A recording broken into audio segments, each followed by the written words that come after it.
From a rain-swept Los Angeles Coliseum, it's the Rams against the Minnesota Vikings, featuring two 1,000-yard rushers. Lawrence McCutcheon of the Rams on the right against Chuck Foreman of the Vikings on the left. At stake, a spot against Dallas in the NFC Championship.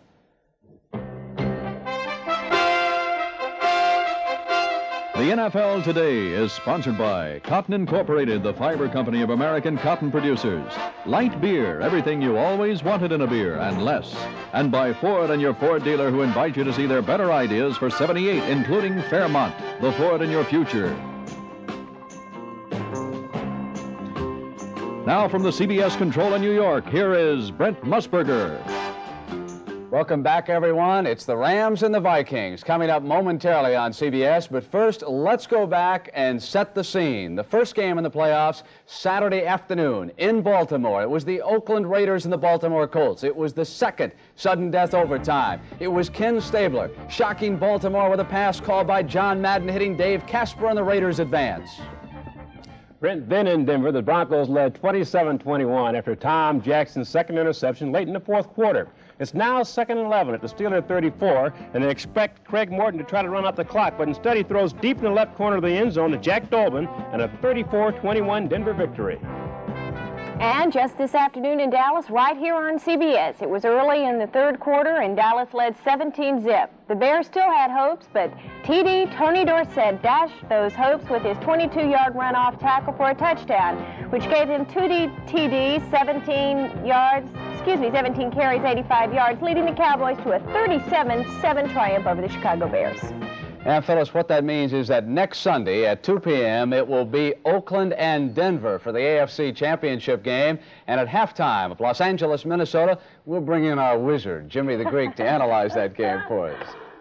Well, Brent, you're going to have to wait until halftime because I sent my two sons, Anthony and Jamie, to Mount Olympus to talk to a friend of mine about Denver. And how long will that take, James?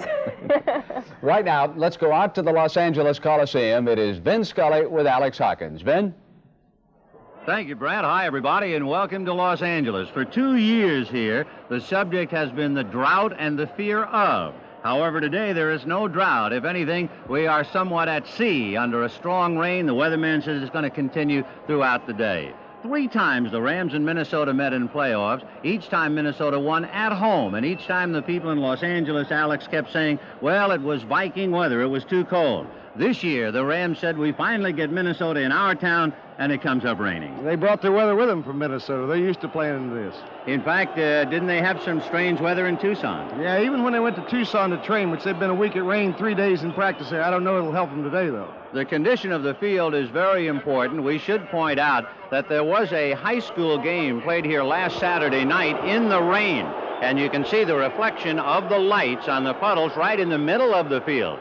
So that even though it had been under a tarpaulin for most of the week, the field is already a quagmire. And so for the Minnesota Vikings, as they try and keep their hands warm, waiting to be introduced in the huddle, and now coming out behind them, the Los Angeles Rams. It's odd to see Minnesota out front this early, because when the Rams were working out at 10 minutes past 12 in Los Angeles, why, the Minnesota Vikings were just arriving in the Coliseum, which, of course, is part of the Bud Grant method of operation. It says don't leave it on the field. Let's leave it in the locker room. Down on the field, and since he covered a great bit of territory in his playing days, there's Nick Bonaconti. And, of course, we'll be going to Nick throughout the day, checking on field conditions, injuries, possible strategy, and what have you. And now the Minnesota Vikings have been introduced, and the remainder of the squad will take the field. And now the Rams are left to wait in the tunnel, and eventually they will be introduced to a crowd, I would guess, somewhere around 30,000. This is probably the worst weather for a big game in Los Angeles since '49, when the Philadelphia Eagles beat the Rams in a championship game 14-0. And that day, 27,000 showed up. But the Rams would appear to be hyped up along with what crowd they do have, and in a moment we'll be getting this one underway.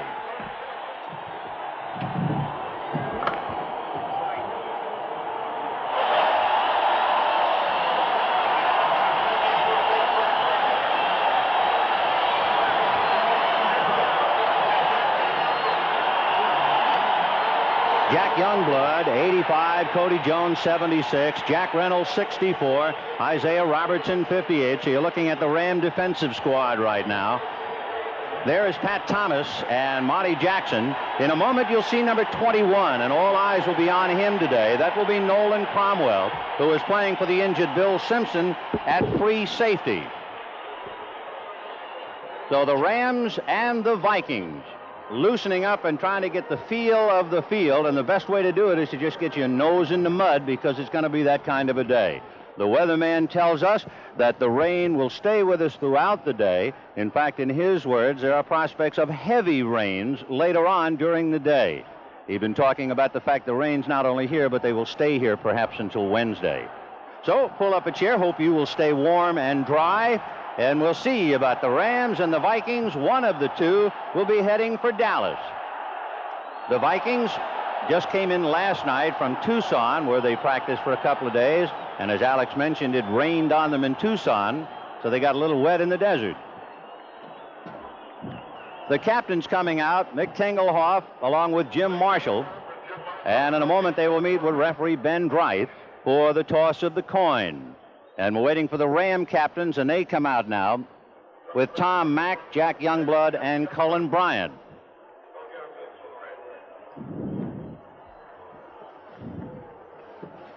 Let's go down to the field and pick up the toss of the coin.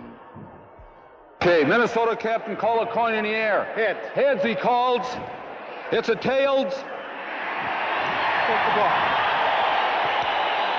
So the Rams won the toss, and they will elect to receive. And the Minnesota Vikings will defend and kick off from the right of your screen.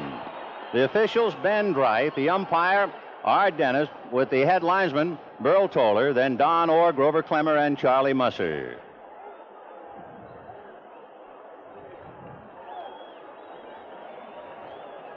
So the Minnesota Vikings ready to kick off, and of course in the familiar role for the Vikes in kicking off will be Fred Cox, who is second in NFL history in points scored, and Fred has announced that he will retire after this year. He is a doctor of chiropractics. So Fred Cox, number 14, will get this thing underway. He has scored 1,357 points. Only George Blanda scored more, 2002. And so here it comes. In a moment, the question will be answered. Who is going to play Dallas? We'll take a look at the deep men for the Rams. In the middle will be Wendell Tyler. To his right is Jim Jodat, and to his left, number 32, Cullen Bryant. And Fred Cox, the first thing, he will have to negotiate the swamp for at least 5 yards before kicking the ball, and that will be no easy task. There is Wendell Tyler, number 26, standing on his own 9, and Cox gets it away. It'll go to Cullen Bryant. He lets it go, and it's picked up by Tyler to the 20, to the 25, to about the 28-yard line. So we're underway. Here are the wide receivers, Harold Jackson, Billy Waddy, and the tight end, Terry Nelson. In the backfield, the quarterback is Pat Hayden, the running backs, Lawrence McCutcheon and John Capoletti. Up front, Franz, Mack, Saul, Horton, and Williams. So the Rams will put it in play on their own 28-yard line, 1st and 10. Waddy is wide right, Harold Jackson wide left. McCutcheon is the deep man out of the eye. And it is first man, Capoletti, and he is just shy of the 35-yard line with Matt Blair making the tackle. Matt Blair, of course, going to the Pro Bowl this year. What they're working on, though, is what a lot of teams do when they play Minnesota, running straight out of Alan Page. As you know, he's very quick, not very strong or heavy, but he makes it up for it in quickness. Teams like to run at him. Well, it'll be 2nd and 4 from the Ram 34-yard line. A pickup at 6, slot left with Waddy inside Jackson. Back split, and we'll see if Hayden puts it up. It'll be McCutcheon. And McCutcheon has a first down to the 45, to midfield, to the 40-yard line. And out of bounds, he is finally brought down at the last minute by Alan Page. As you mentioned, Alan Page, good in pursuit, good speed in the whole deal. Good blocking on the outside. Greg Horton throwing a nice block. McCutcheon, the rest of it just his. The second leading back this year in National Football Conference in rushing. Good range by Alan Page. Everybody has success running against the Vikings, or more success than passing. They give up about 160 yards per game. And McCutcheon has had 6 100-yard games this year. So they have reached Viking territory to the Viking 39-yard line. 1st and 10, and again it's a slot left. It's the second man, McCutcheon, and he's inside the 35-yard line. Somehow Blair and Page team up to bring him down. As we look at Alan Page, he's in an over-shifted alignment there, head on the center. As you see Rich Saul trying to block him, kind of neutralizes him for a little bit. Double teaming Alan right there.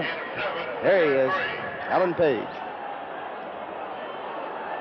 Vikings know they have to stop the Rams' running game because they will run and run and run until you stop them. 2nd and 3 from the Viking 33-yard line. Just the start of the ball game. John Capoletti trying to find a block. Nowhere to go. Rick Saul had pulled to lead the way, but he couldn't make much of a cut in that swamp.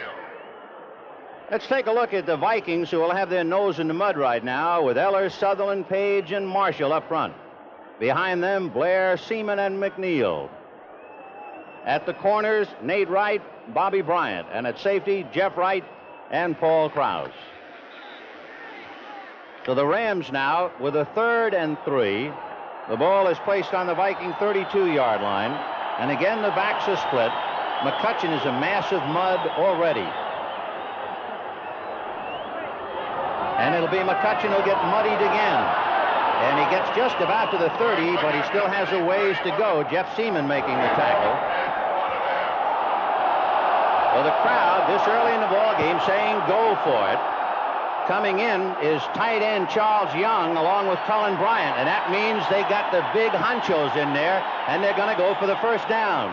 So Mullaney and Nate Allen come in, and Krause and Bryant go out along with Blair. Now Krause comes back in, but Blair goes out.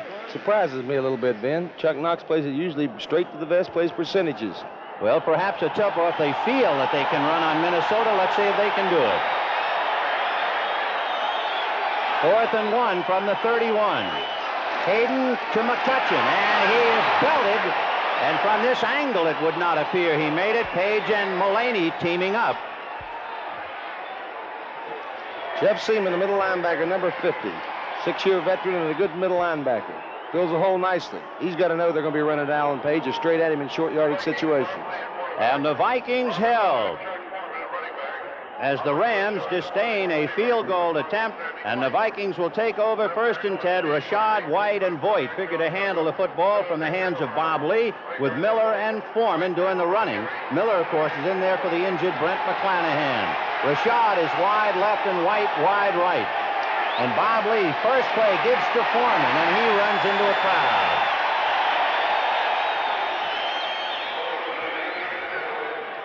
We can take a look at the Rams defensively now. Jack Youngblood, along with Cody Jones, Larry Brooks, and the other end, Fred Dreyer. At linebacker, Jim Youngblood, Jack Reynolds, Isaiah Robertson. At the corners, Thomas and Jackson. At safety, Elmendorf, and the rookie, Nolan Cromwell, playing for Bill Simpson. 2nd and 8 from the 32. And Bob Lee going to the air. Fakes, then goes over the middle. No good. Intended for Bob Miller and almost picked off by Dave Elmendorf. And a flag on the play. Robert Miller playing for the injured Brent Clanahan, who underwent surgery the other day on a bad knee. As you look at Bob Lee, more of a classic drop-back passer than Fran Tarkin, who played there before. He likes to go to his wide receivers for the most part. When Miller entered the game in place of the injured McClanahan, you kind of figured he's going to go to his backs a little more, Miller being a better pass receiver than McClanahan. Well, from the first indication, a penalty against Minnesota as they go back on their own 15-yard line to huddle. And in a moment, Ben Dreith and company will give us the call after pacing it off.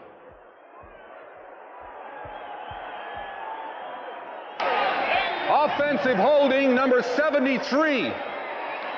That would be Ron Yeri of Minnesota trying to give Bob Lee an extra moment, but he was caught holding. So it is 2nd and 18. The ball just shy of the 23-yard line. Rashad to the left and White right. Robert Miller across the 25 and down at the 30-yard line. At the bottom, Isaiah Robertson along with Monty Jackson. As we look at this again, mixing his plays up a little bit, you kind of look for him to go to the air that time. Bob Lee decided to go ahead and try Robert Miller and catch him in that outside rush, as you know Freddie Dryer and Jack Youngblood do. Rush that passer, and they go to the outside to do it. 3rd and 10 from the Viking 30. The Rams, by the way, had 36 sacks this year. Last year they had 45, so they slacked off a little bit.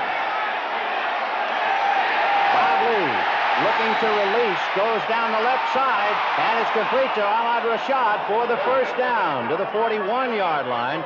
Rashad, who led the NFC with 51 passes this year, goes up in the air to make the first reception of the day. Rashad gave a nice little inside move that time before he went outside. Working on Monty Jackson, and that's kind of surprising. Monty Jackson led the league in interceptions last year, has 5 this year, and they don't work too much on him.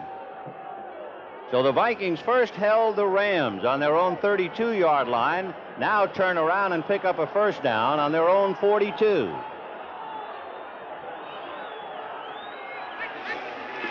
Bob Lee giving to Foreman, who tried to cut, slipped, and he was easy prey for, among others, Fred Dryer. Friends, this telecast, presented by authority of the National Football League, intended for the private use of our audience. Any rebroadcast or other use of this telecast without the express written consent of the Los Angeles Rams and the National Football League is prohibited. So the Vikings have moved the ball to their own 44. They took over on their own 32. It is 2nd and 8 in the rain, and apparently will be going steady with the raindrops all day. Rashad left and White right, so they haven't changed that formation at all. Lee going to try it again. Goes deep down the left side. Rashad makes a great catch. He beat Monty Jackson, and Nolan Cromwell, the free safety, had to come over and knock him out of bounds. Big play for Minnesota. And the pressure was on. As you see, number 76, Cody Jones, giving a good rush there. Ed White trying to defend him, hooking him a little bit with the left arm. Jones getting there just a little bit late. There you see the pressure, and look at the catch by Rashad here. Both feet inbounds like that. He had a great game last week. He's got to come on strong. For the Vikings to win, Rashad and Sammy White and Chuck Foreman are going to have super days. Well, they've got it to the Ram 31-yard line. That pass started from the Viking 42, so a big chunk of yardage picked up quickly by Bob Lee. 1st and 10 Vikings on the Ram 31. Rashad is left and White is right. Foreman and Miller behind Bob Lee. And it'll be Bob Miller going around the outside, head on by Dave Elmendorf, who brought him down, and then the other Rams came along to make sure. Robert Miller playing for Brent McClanahan. Miller, 5'11", 204-pounder out of Kansas. He was a number 5 draft choice. This is 3 years of experience in the NFL. On the sideline, the anxious Rams, all they can do is stand and wait and hope. That's Al Cowlings and Jackie Wallace, among others. 2nd and 7 from the 27. And Lee gonna throw wide to Bob Miller, and he's got him, and he's at the 20-yard line, and he'll pick up another first down. And Monty Jackson, and they're going after Monty, finally made the tackle. Lee on a roll out there.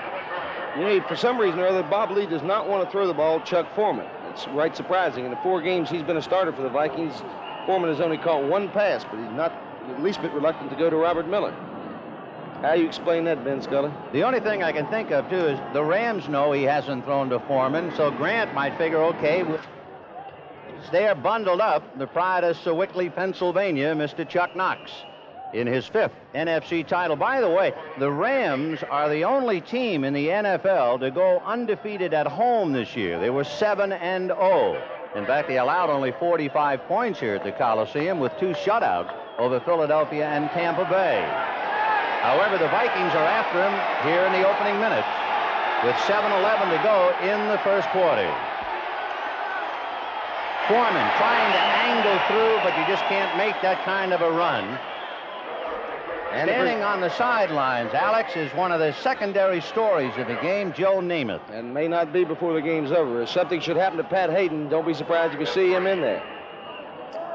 Cody Jones, Jack Reynolds fighting off the blocks, Isaiah Robinson right there. Reynolds has been a real boost for this Ram defense. In the 5 or 6 games he's played in since his holdout earlier in the year, they've won 5 of them since he returned to that middle linebacking spot. 3rd and 4 from the 14-yard line. Lee looking right and releasing to Robert Miller, and he fumbles the ball, It will be recovered by the Vikings. The Vikings recovered the ball on the 6-yard line. We'll see who came across to make it. It was Sammy White who fell on the fumble, number 85, to save the moment after Robert Miller let that wet hog get away. Just came out altogether. White downfield. That's only the 13th fumble recovery that the Vikings defense made all year. That's surprising if you number. One of the big statistical notes against the Vikings this year, they were minus 18 in turnovers. So it is first and goal, the ball on the Rams' 6-yard line. And it'll be Chuck Foreman, and he's going to go in. Touchdown. Well, would you ever? Goes off that right side. They're running behind Ron Yeri and Ed White, right at Jack Youngblood, and Jim Youngblood for that matter. Nolan Cromwell finally getting him, but a little too late. The Vikings must be sky high for the moment. First, the Rams gambled. Remember, 4th and 1 on the Viking 32. They did not go for the field goal. They missed, and the Vikings took over and moved from their own 32-yard line all the way for a touchdown. And now Freddie Cox gets it up and good. And the Minnesota Vikings in the rain and mud of the Los Angeles Coliseum with 5 minutes and 43 seconds remaining in the first quarter. It is Minnesota 7 and Los Angeles nothing. Know what I put on before shopping? My glasses. I look at labels. For 100% natural, easy washing denim jeans, I look for the seal of cotton. For soft, thirsty towels, the seal of cotton. For shirts that are cotton comfortable, plus no ironing, the seal of cotton. For sheets that mean sleeping comfort. Whenever comfort matters, I look for the seal of cotton. The more cotton, the better you feel.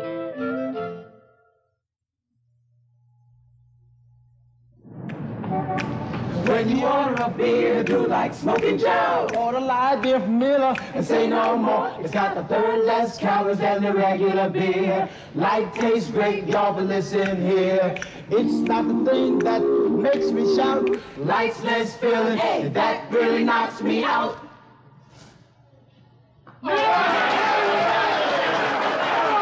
Light beer from Miller. Everything you always wanted in a beer and less. The Minnesota Vikings, thanks to Chuck Foreman going over from the 5, are leading the Rams 7-0. And for Foreman, in his 66th game, he has scored 67 touchdowns. Remarkable. You got it. And Fred Cox will kick it off. Deep is Wendell Tyler. And he'll backtrack to his own 7-yard line. To the 20. To the 25. And that's the end of it. Among others, Wally Hilgenberg and Nate Allen in there. So the Rams will take over 1st and 10, and we have a chance to remind you that the best of the CBS Sports Spectacular coming up next Saturday at 4:30 p.m. Eastern Time, and the best is really just that. We'll talk about the January schedule for now, the WBA Light Heavyweight Championship with Cuello versus Parlov. So the Rams put it in play, 1st and 10 as they moved it out to their own 34-yard line. Lawrence McCutcheon to the 40 and across the 40 to about the 43. He would be about a yard shy of the first down. Standing on the sidelines, Jackie Slater. And there is Winston Hill. He thought his career was all over. He was cooking ribs in Denver when the Rams picked him up. And there is Chuck Knox, who went for the first down, didn't get it. And the Vikings then drove for the touchdown and lead 7-0. We have 5 minutes and 3 seconds left to go in the first quarter. 2nd and 1 from the 43. Slot left. Waddy is inside Harold Jackson. John Capoletti got away from one man, but then couldn't go anyway. He was hit by Jim Marshall, and at the bottom, Doug Sutherland. They weren't real sure whether John Capoletti was going to start. He's had a groin pull, and they weren't sure how much action he was going to see today. Had some bad ribs, too. They need less than a yard for the first down. So on a 3rd down play, Matt Blair goes out, and big Mark Mullaney comes in. Mullaney is 6'6". There's Bud Grant, standing in the rain, and has already played a card to lead 7-0. Waddy is wide right, and Harold Jackson left. 3rd and 1.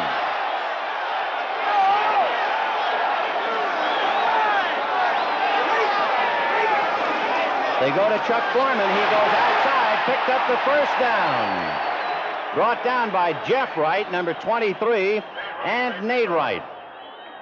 Capoletti being the lead blocker that time. They have yet to throw a pass, as the Rams have. Handoff there to McCutcheon. Look at the lead block there by John Capoletti. Hole opening on the other side. Good blocking on the outside there by Terry Nelson. Bit of irony that the Wright boys would not let him get off the ground. You got it. To the 48, where it's 1st and 10 Rams. 7-0 Minnesota, first quarter. 3:30 left to go. Waddy left, Jackson right, so they flip-flop the wide receivers. And a release to McCutcheon. And McCutcheon gets to midfield on his own. Matt Blair went sailing by on a brush block by Greg Horton. Neither man could get any traction at all. A boy who's accustomed to playing at the Coliseum, Fred McNeil, who went to school here at UCLA, made the tackle for the Vikings. We have 3 minutes and 1 second left to go in the first quarter. The Vikings, thanks to Chuck Foreman, are leading 7-0. A very good drive engineered by Bob Lee. 2nd and 8 from the midfield stripe. Waddy right, Jackson left.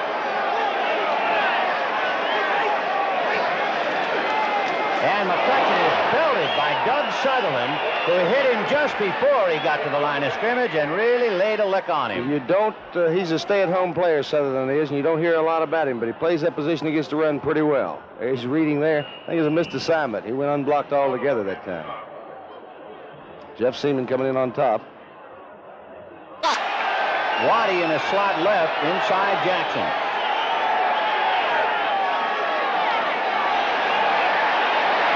Hayden down the middle, and he's got his tight end, Terry Nelson, and he can't hold on to it. Jeff Seaman hit him just as the ball arrived. Terry Nelson has had a big year at tight end for the Rams. He certainly has. He's caught, 19 passes in the last 4 games. And with the double coverage, you're going to give Waddy and Harold Jackson, you know that's going to leave that tight end wide open. As you saw Chester yesterday run a rough shot over the Baltimore Colts. Glenn Walker does not kick him deep. He has averaged only 35 yards a punt. Manfred Moore all alone on the 15-yard line of Minnesota.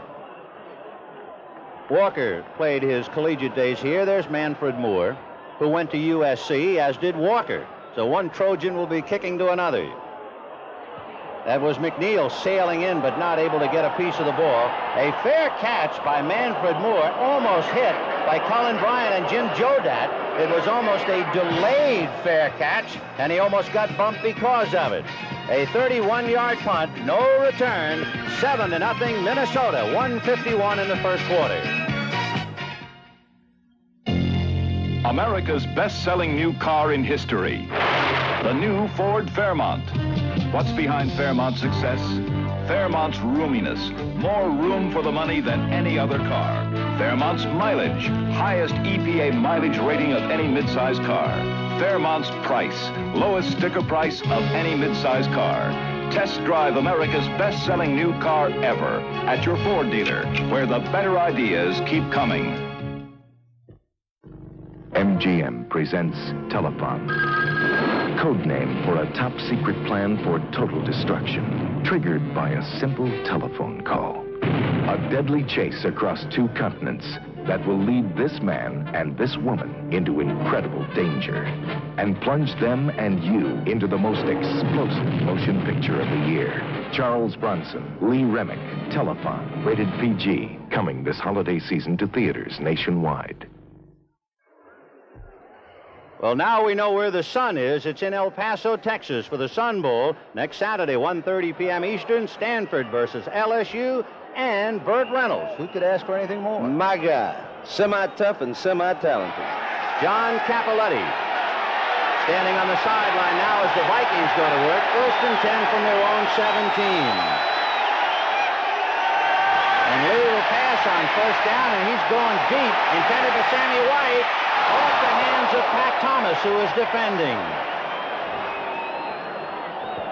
Sammy White and Thomas going stride for stride on the bomb. All year long, they've been working on Pat Thomas, but not having much luck getting to him. Pat's come on real well. He's done a good job for the Rams. Just in his second year, came up with 5 interceptions this year for the Rams, and I guess that leads the Rams in interception. Bill Simpson has 6, I'm sorry. There's Pat Hayden waiting for his next chance to get a drive going. Remember, he had it 4th and 1 on the 32 of Minnesota. They elected to go for the down and couldn't make it. 2nd and 10 from the 17. This time White goes left and Rashad goes right. Chuck Foreman running into people, spins. Down he goes as he crossed the 20. Jim Youngblood, along with Dave Elmendorf and Isaiah Robertson. Isaiah Robertson and Jim Youngblood combined to make the stop again. You don't hear too much about Stu Boyd because he doesn't catch many passes. I think he's only caught, 20 passes this year? Only a fair blocker, as you see right there. Isaiah Robertson just completely overpowered him that time. So a 3rd and 5 play now for the Vikings. The ball at the Viking 22-yard line. And it is Chuck Foreman. He can't make it. Down at the bottom is Freddie Dreyer, number 89. And these numbers will slowly but surely disappear. So on a 4th down situation, the Vikings will give it up, and Neil Clabo, who's been averaging almost 40 yards a punt, 39.8, out of Tennessee. There tells the story for him. He's had to punt 83 times. Deep for the Rams, Cullen Bryant and Billy Waddy. And the punt will send Billy Waddy retreating to his own 20-yard line. Still on his feet, and down he goes. And it was Fred McNeil who got him after Nate Allen just missed him. McNeil, number 54, making the stop. So the Rams will put it in play with 21 seconds left to go in the first quarter, and the Minnesota Vikings leading the Rams 7-0.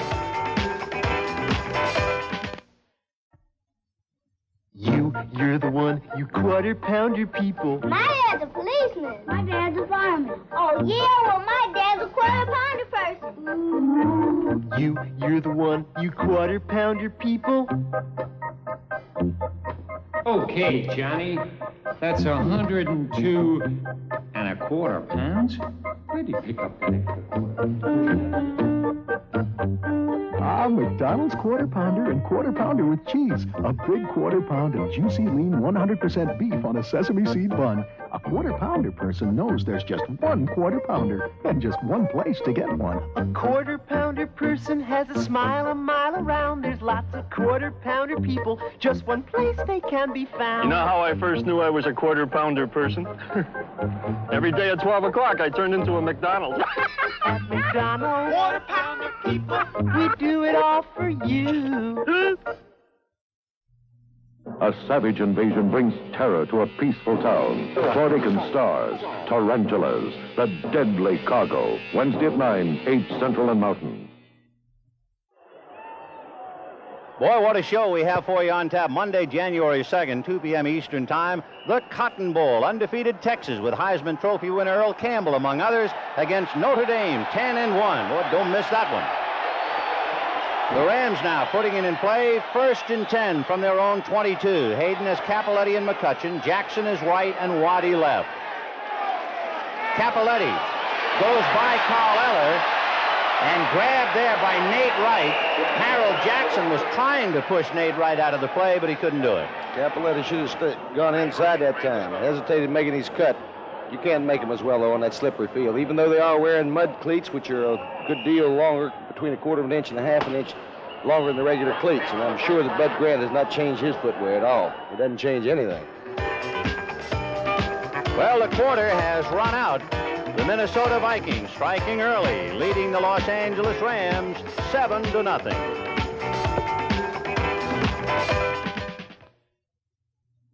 One little fender bender. We take care of the estimate, and we can settle up on the spot. Just a couple more minutes. Allstate has hundreds of drive-in locations, so you don't have to chase estimates. What a difference. When it takes being different to be better, Allstate will do it. That's a promise from us, the good hands people. What you doing there, Stevie? Checking to see the treads wearing evenly on my Goodrich radials, Jocelyn. Why? My Goodrich dealer said I should. Why? It's safer, and I want the tires to last even longer. Why? They're fabulous tires. You don't know anything about tires, Jocelyn. Hey, look! The Goodrich flip! Gotcha! Tires you can trust. B.F. Goodrich. The other guys. And so we start the second quarter at the Soggy Memorial Coliseum in Los Angeles. 7-0 Minnesota, and the Rams have it. 2nd and 9 on their own 24. McCutcheon, the deep man out of the eye, and he'll carry inside, a block by Capoletti.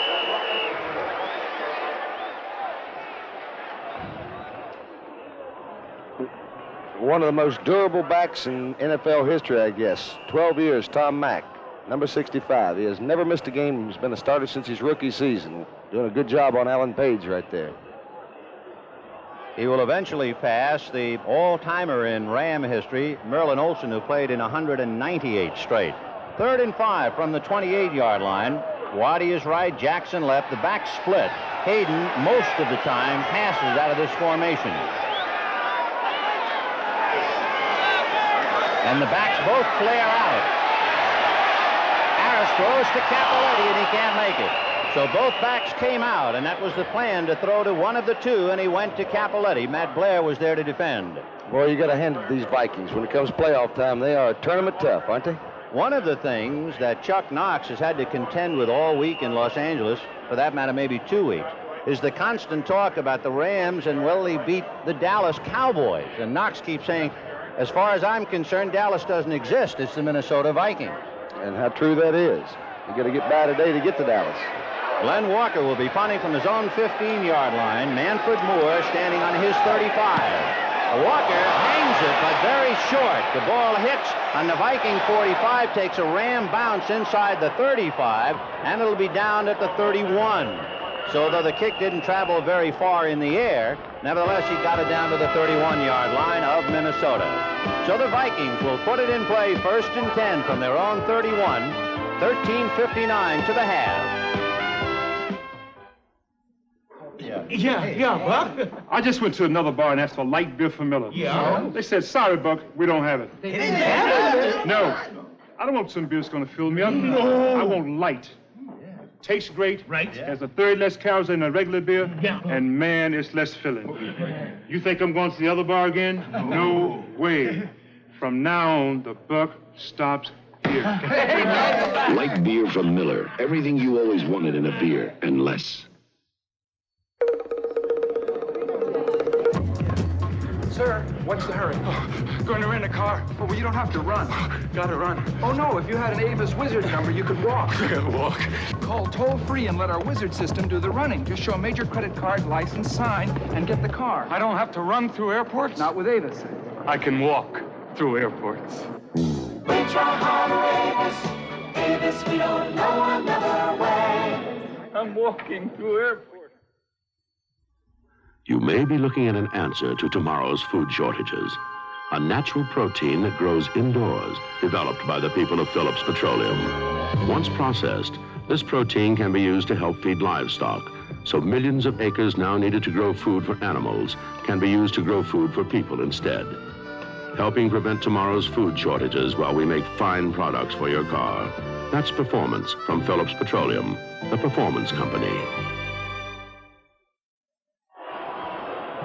That's Ram quarterback Pat Hayden waiting for another opportunity as the Vikings take over 1st and 10 on their own 31. Sammy White in a slot inside Rashad. In motion goes Chuck Foreman. Lee is looking to the right side, throwing to Sammy White, who juggled and dropped it. And just in case, Pat Thomas decked him anyway. Bob Lee. You might not remember that in Super Bowl 11, he completed 7 out of 9, including a touchdown. He went to school up north at the College of Pacific. Before that, he was at the City College of San Francisco, and another fella in the same backfield was O.J. Simpson. Probably had his best years when he was with Atlanta. He beat Minnesota on a Monday night game there one year. 2nd and 10 from the 31. Again, a slot right. White inside Rashard. This time it's Foreman. Outside a Robert Miller block. Jim Youngblood will try to stretch his arm another 7 inches. He almost pulled it out of its socket. Jim Youngblood started the year, as most of you know, in the middle for the Rams. They moved him to the outside when Jack Reynolds returned. He's the leading tackler on the ball club. Plays it outside a whole lot better than he does the middle. Foreman finding no room whatsoever to run. Pat Thomas in there to put it in the back. So Jim Youngblood, who just made that tackle or arm wrestle, however you want to call it, comes out to the sidelines. Jackie Wallace, who at one time played for Minnesota, is now in there on the defense. He was in 2 Super Bowls, one with Minnesota and another with Baltimore. He's number 20 for the Rams. 3rd and 11 from the 30, so they lost 1 on that last play. Lee almost slipped and fell, regained his balance, and down he goes with Cody Jones and Larry Brooks right there. And he's down at about his 17-yard line. Good rush from the inside, and that's what all teams in football would like to see. Those defensive tackles breaking down that pocket. As you see,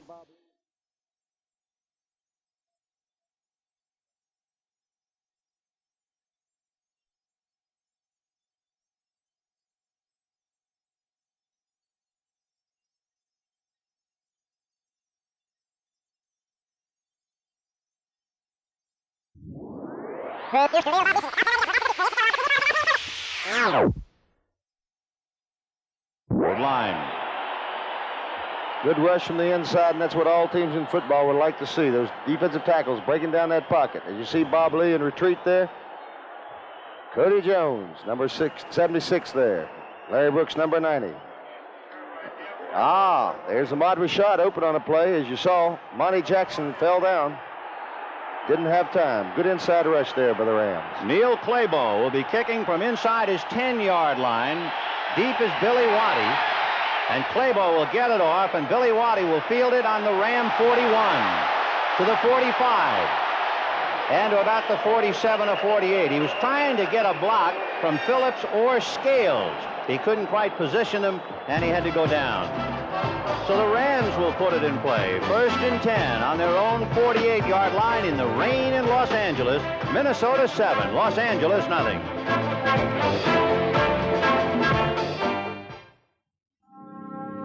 Ford introduces the new Futura.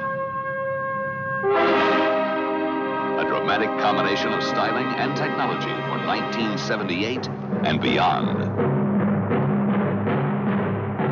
Futura. Its striking design is the result of computer modeling and extensive aerodynamic testing. Its excellent fuel economy results in part from the use of lighter weight, high-strength metals in Futura's construction. And Futura's ride is the result of a newly created advanced front suspension system. Futura. In a world where cars are looking more and more alike, it represents a change. A dramatic combination of styling and technology from 1978 and beyond. Realistically priced for today. See your Ford dealer for a personal test drive.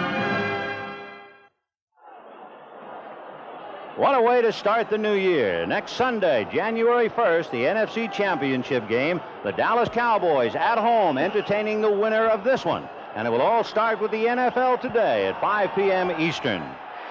7-0 Minnesota. 12:35 to go to the first half. It is 1st and 10 Rams. And Hayden has Jackson left and Waddy right.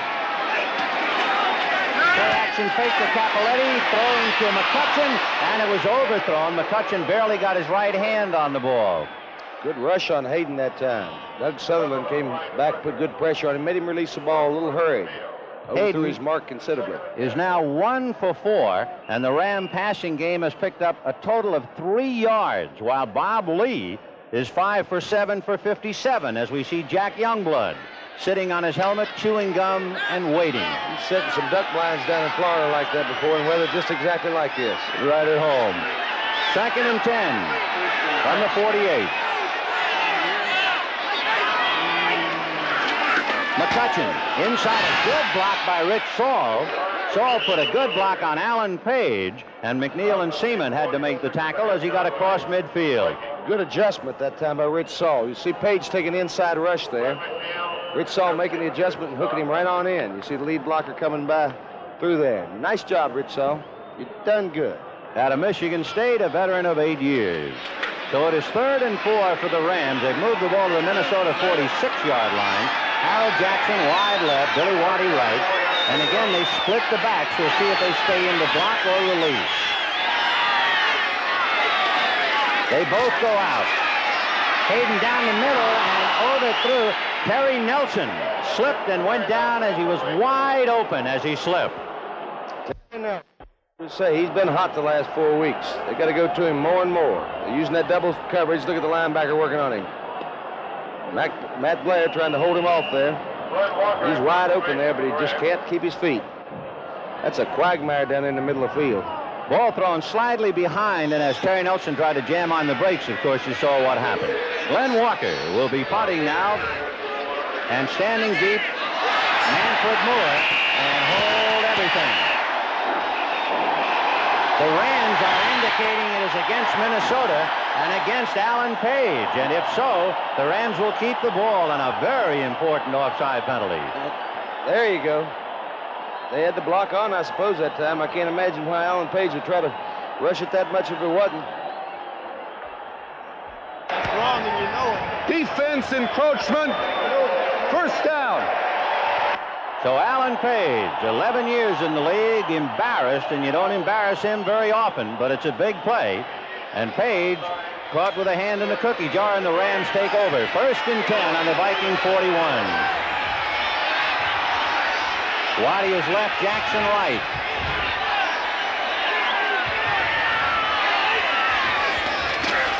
And it'll be Capoletti. And a fine play by Jeff. Jeff Wright spun off the block by Billy Waddy and then caught him from behind. He'll look like a runaway revolving door making the tackle. Watch Jeff Wright. I don't know what in the world coverage they were in that time, but Jeff Wright was up there on the line of scrimmage quicker than most of the linebackers. There's Page and Marshall there. Getting caught up, the domino effect right there. So it is 2nd and 8, the ball on the Viking 39-yard line.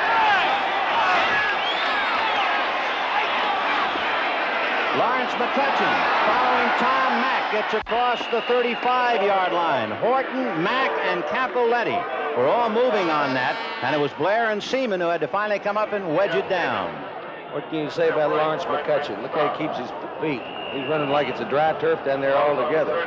He's just been perhaps the most consistent ball carrier the Rams have ever had. That He takes is in some indeed. good ones, too. Without a doubt. And, of course, this year, among other things, he passed Dick Bass's all-time record.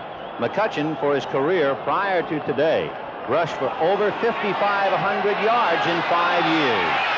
3rd and 3 from the 34.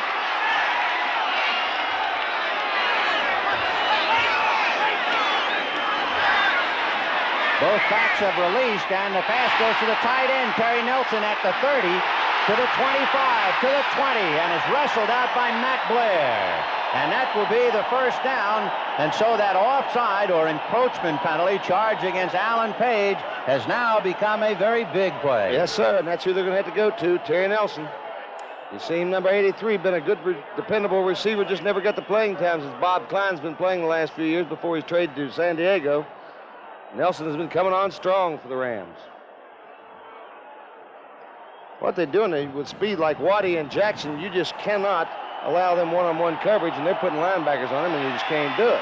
Nelson's too good a receiver for that. 1st and 10 from the Viking 18-yard line. 7-0 Minnesota. Lawrence McCutcheon gets to the 15, and a flag on the play. The ball was ripped out of McCutcheon's hands by Paul Krause.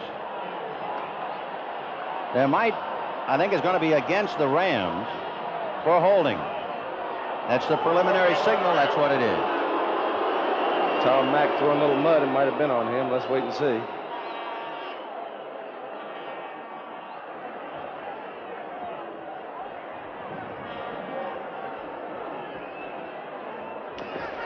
Offensive holding, number 61. Rich Saul. Rich Saul, the guilty party. So encroachment against Alan Page was a good one. Then holding against Rick Hall and we can pick it up right there. Saul has a pretty good grip trying to open up a hole. So that sets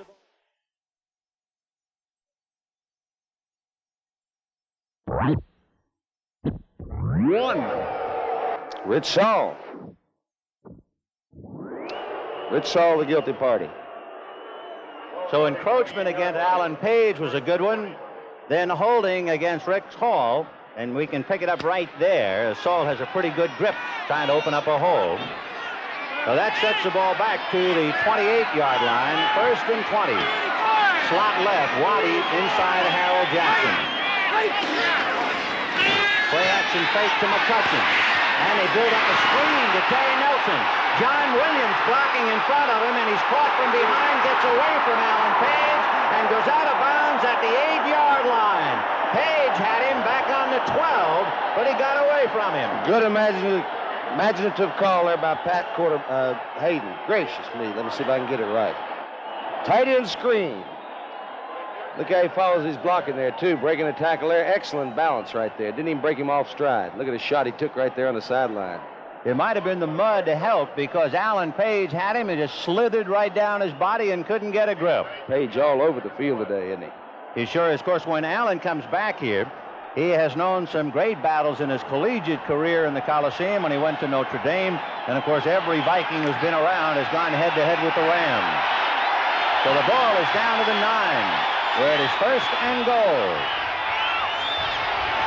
Cullen Bryant is wide right. Capoletti down to the 5. See him lift his feet somehow without slipping. So let's backtrack. The Rams had a 4th and 1 on the Viking 32, went for the first down and missed. The Vikings drove for a touchdown as Foreman carried it over. Now on this drive, it looked like the Rams might be stopped. Alan Page, guilty of encroachment. The big play on the screen to the tight end, Terry Nelson. And the Rams now are 5 yards away from going in. And Rod Phillips is in there with McCutcheon. And Cullen Bryant is split wide to the right. Hayden looking left. Now back down in the middle. No good, and intercepted instead by Nate Allen, who came out of nowhere to handle it. Don't even know what Nate Allen's doing in the ball game. They must have put in a 5th back for some reason or other. I didn't see the injury. You don't see Pat Hayden do that very much. He's only thrown 6 interceptions this year. This one wasn't even close. Watch him keep his feet in bounds here. Well-schooled, well-coached. Nate Allen. Even in a changing world, some things will never change, like the comfort of 100% cotton denim jeans. 100% cotton means soft, breathable comfort. And Wrangler makes them with a special no-fault process. They won't shrink, pucker, or wrinkle. They fit natural, fade natural, and stay neat, no matter where you take them. When you're looking at blue jeans, check the label. Make sure you're looking at 100% cotton denim. With the price of most things going up, the sticker price of Pinto, the best-selling American small car, is coming down. New 78 model Pintos with more standard features will have a lower sticker price than last year's model comparably equipped. Important features are now standard, like AM radio, power front disc brakes, rear window defroster, tinted glass, and protective body side moldings. Ford Pinto, the best-selling American small car. Now more car for the money than last year. At Ford, the better ideas keep coming. There's a war over champagne fizzling, and both the United States and France mean business. That story and more on a special Monday edition of 60 Minutes. Tonight at 9, 8 Central and Mountain. A moment in time for Nate Allen as he picks off the pass from Pat Hayden. The nearest Ram was Charles Young, a tight end. And for Hayden, that's the 7th interception he's thrown this year. 1st and 10 Vikings on their own 20. Bradley gives to Chuck Foreman. He gets by Isaiah Robertson and hit by Monty Jackson and chased by Cody Jones. There's a flag on the play.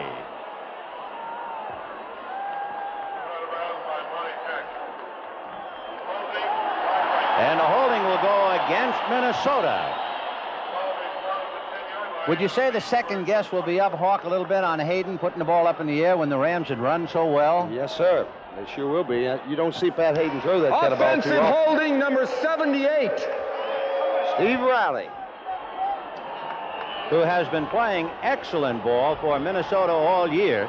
Most people across the country are familiar with Ron Yeri, not so familiar with the other tackle, but Steve Riley, who played here at USC, has been a mainstay for Minnesota.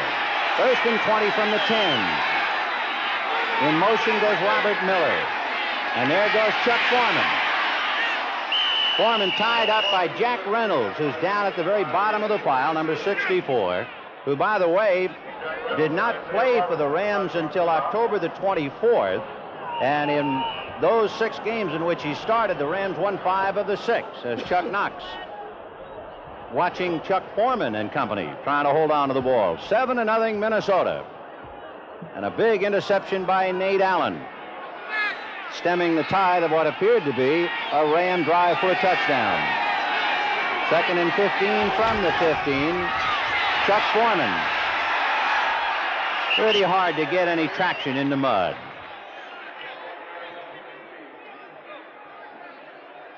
The Vikings this year played 5 games against playoff teams, and their only victory was in overtime against Chicago. And in talking about playoff teams, someone figured out that the home team this year won 57% of the time, but the playoff teams won 84% of the time, and outside of Baltimore, that's still holding out. It's incredible, isn't it? Chuck Foreman, and among other people, Jack Reynolds. He got just shy of the 20-yard line, and he had to get to the 20 for the first down. Or it even started. He had another 10 yards to go. He had to get to the 30, so Neil Clabo will come in and punt. 7-0 in favor of Minnesota. We have 6:35 to go in the second quarter in a light rain and the most ominous black cloud you ever saw moving in overhead. Clabo will be kicking to twin safeties. Cullen Bryant, number 32, Billy Waddy, number 80. Waddy, the top of the screen. And Neil Clabo, averaging almost 40 yards a punt. His longest, 69. Clabo gets it away, and fielding it is Billy Waddy. He ran by Blayhock, but he's upended once he got across the 45. Blayhock, number 21, had a shot at him, but he got by. Sammy Johnson finally brought him down. Here you'll see him get by Blayhock, kind of bouncing, and then runs right up the back of Al Cowlings, who was trying to block for him. And it is 7-0 Minnesota, 6 minutes and 10 seconds to the half. Stanley salutes the Millers, who finally tackled their cluttered garage. Stanley Tools and Hardware help them measure the space, build the shelves, hang the tools, store the ladder, and make a bench for potting plants. Stanley also makes the automatic garage door opener they installed themselves. Stanley, we want to help you do things right. We've even got room for the car. Stanley, the do-it-yourself company. Stanley, we want to help you do things right. Say, rolling writer. Rolling writer. No, smooth, flowing, like the rolling writer Pentel pen. Try it. No. Writer, Pentel pen. I think he's got it. Rolling writer. Pentel pen. We're going to put a spotlight on the big round ball with our NBA special, the 78 season, 4 p.m. Eastern Time on Sunday, January 1st. So Hayden takes over on the Viking 45, 1st and 10, hands to McCutcheon. And he's across the 40. Then, although the score wouldn't indicate it, that Los Angeles right side, or the entire offensive line for that back, seems to be handling the Vikings up front rather well, but they can't put anything sustained together, it doesn't look like. It's pretty hard to hold anything together today, although the Vikings did it. It is 2nd and 6 from the 38-yard line of Minnesota. And in a slot right, Waddy is inside Jackson. Here comes McCutcheon. There goes McCutcheon to the 20-yard line. And on his back, Matt Blair and Jeff Wright. Once again, Doug France and Tom Mack making the key blocks on that left side. Every time you see McCutcheon spring for yardage or Capoletti, you immediately wonder about Hayden's call when he served it up and Nate Allen took it off the platter to stop the last Ram drive. Wendell Tyler will give McCutcheon a breather. Lawrence coming to the sideline. Tyler, number 26. Rod Phillips, number 39 in the Ram backfield now. Waddy is right and Jackson left. It is 1st and 10 on the 21 of Minnesota. Wendell Tyler stymied right at the line of scrimmage. Jeff Seaman was the guy to hit him. Last time these two teams met, Tyler had him a big day. The only time this season he rushed for over 100 yards. Had about a 44-yard touchdown run in that Monday night game, I believe. Tyler is another fellow who played an awful lot of football here at the Coliseum. He went to UCLA. In fact, he was the first Bruin to run for 1,000 yards 2 consecutive years. So he's at home. 2nd and 10 for the Rams. 4 minutes and 15 seconds left to the half. 7-0 Minnesota. Play option fake, end around to Terry Nelson, the tight end. He's to the 25 and he got back to the line of scrimmage. So they tried the end around with Terry Nelson. Fred McNeil wasn't fooled at all, and the linebacker rode him out.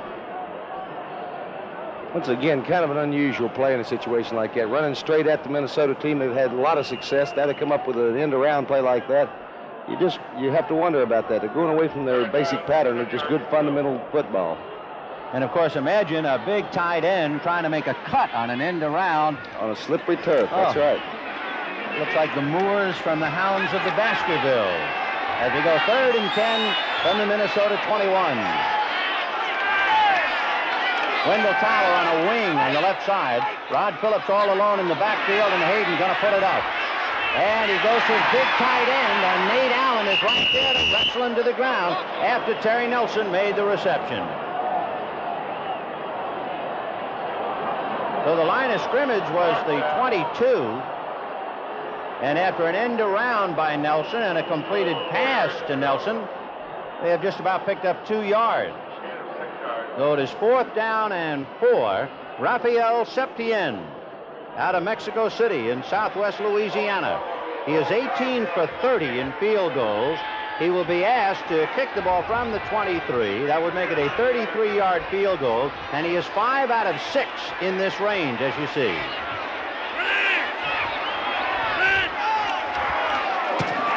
Septien gets it up and missed it to the right. And Raphael missed 2 field goals against Washington that would have tied, and he was probably thinking about that all week long. Huh, Hawk? Take a look at it. It's been affecting the punters and place kickers, the slippery turf wheel. Didn't even come close with it. Hit it very poorly. Shanked it off to the right. And for Septien, his confidence certainly not that strong anyway. And now his first shot out of the barrel, he comes up empty. And that could be a big factor later on. Could be interesting. A little later on, it could be interesting. Then. 1st and 10, Minnesota from their own 20-yard line. Minnesota leading 7-0. Here comes Chuck Foreman. He gets out just shy of the 25, which brings up another point. It could very well be that Chuck Knox has such second-guessing about Septien that he went for that 4th and 1 instead of the field goal. That's a thought, man. That's a thought. You were with us earlier. The Rams won the toss, drove to the Viking 32, had 4th and 1, went for the first down, didn't make it. The Vikings took over and traveled for a touchdown. 2nd and 6, 2:43 from the 24. Robert Miller going outside, and Dave Elmendorf on his back, and then coming up is Monty Jackson. Here's a young man with a lot on his mind and a considerable weight on his shoulder. On the other side, Bud Grant, very busy as usual, wig-wagging a few signals out to Bob Lee. That's Bob Grimm, number 26 to his right, Dennis Swilley, 67 to his left.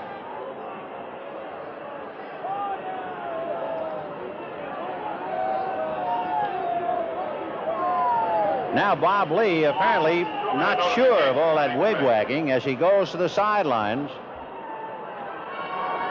And we have the 2-minute warning. So the Minnesota Vikings, with a first period touchdown on a run by Chuck Foreman, have made it stand up to here.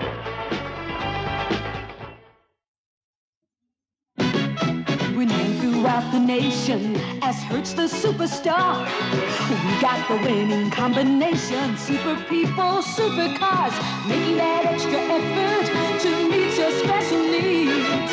Getting you in, getting you out with super speed. Hertz, the superstar in rent-a-car. Hertz, the superstar in rent-a-car. You know it. Introducing the new Remington XLR, the electric shaver that shaved as close as a blade. And to prove it, we're doing something spectacular. We're giving away a blade to compare it with. We guarantee the Remington XLR will shave you as close as a blade or your money back. Now that's really spectacular. The Remington XLR shaves as close as a blade or your money back.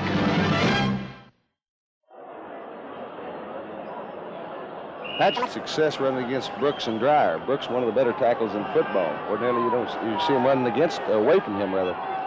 2nd and 4 from the 37-yard line for Bob Lee and company.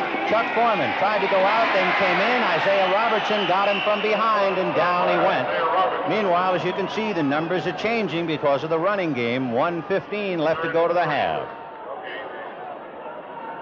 The Rams had 4th and about 1 on the Viking 32, and they didn't make it.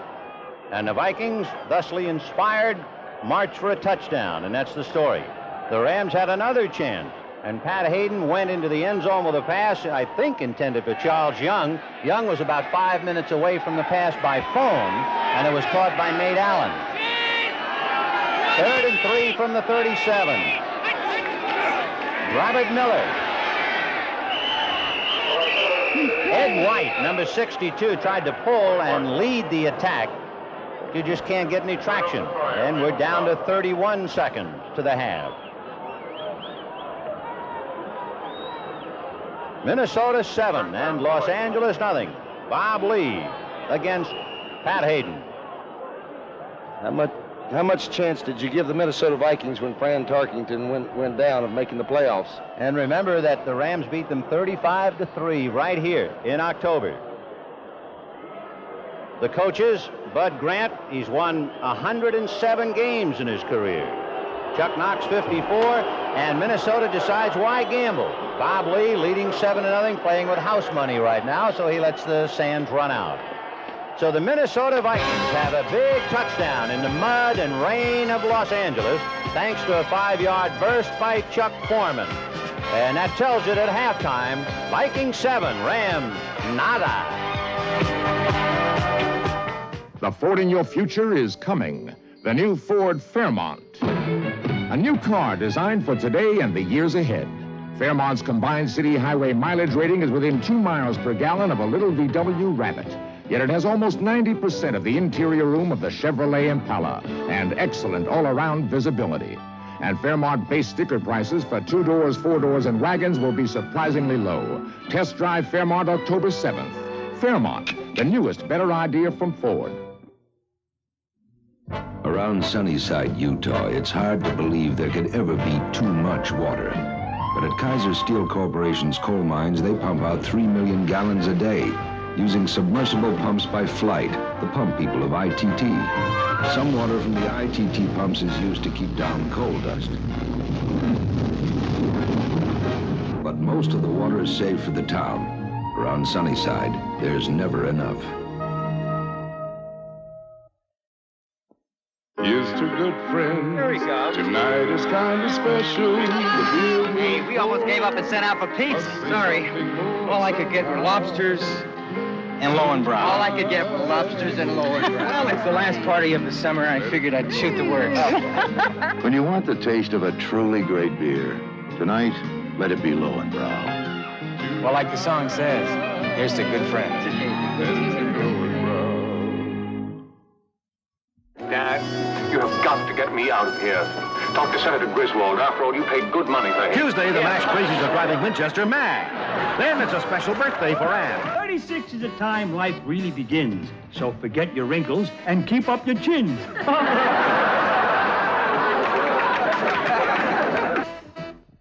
Next Saturday, we'll present the best of the CBS Sports Spectacular for 1977 with Leon Spinks, Seattle Slew, the Belmont, Olympic gold medalist Nadia Comaneci, and many more outstanding events.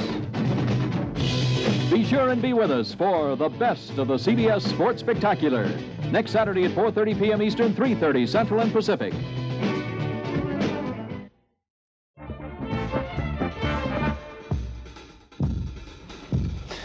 All of the good fans out in Bloomington are going to love this statistic, but one of our fans from Miami called and said, do you realize that every team that has scored first so far in the playoffs has gone on to win? And if you go back and check, sure enough, they're right. On Saturday, it was Oakland and the Denver Broncos who got the first 7 points, and even though those two games seesawed back and forth, they came through the winner, Dallas, easily earlier today.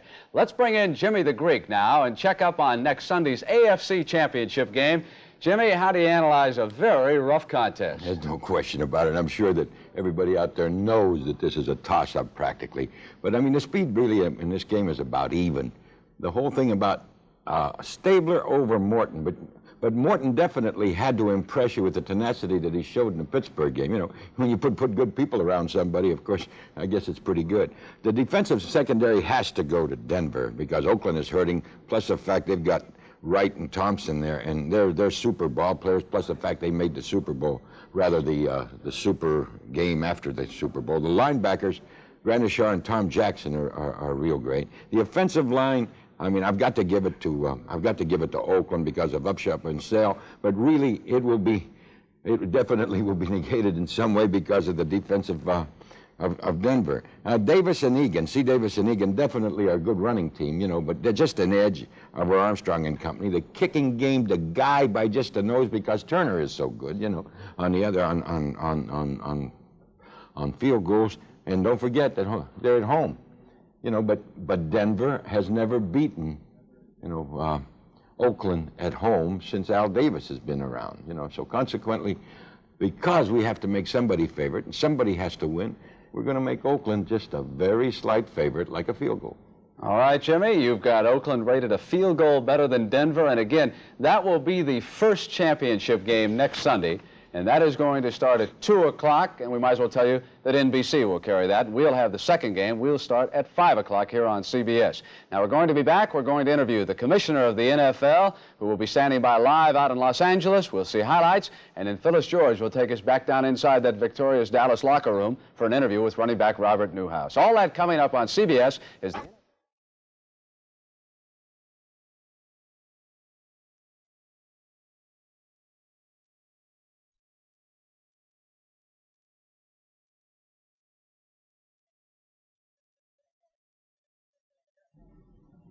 NFL Commissioner Pete Rozelle is a native of Southern California, but I will not kid him about the weather that he is experiencing in the Coliseum. But I do want to ask a couple of serious questions. And the first one, Commissioner, is about violence. You cracked down as the season began. You fined a couple of players.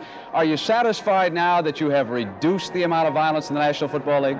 Well, I'm satisfied that it's been reduced, Brent. I think that over the regular season, we were down about 20% on personal fouls as against a year ago. Obviously, you're never satisfied until it's eliminated. But with a very physical contact, highly emotional sport that football is, it's a difficult job.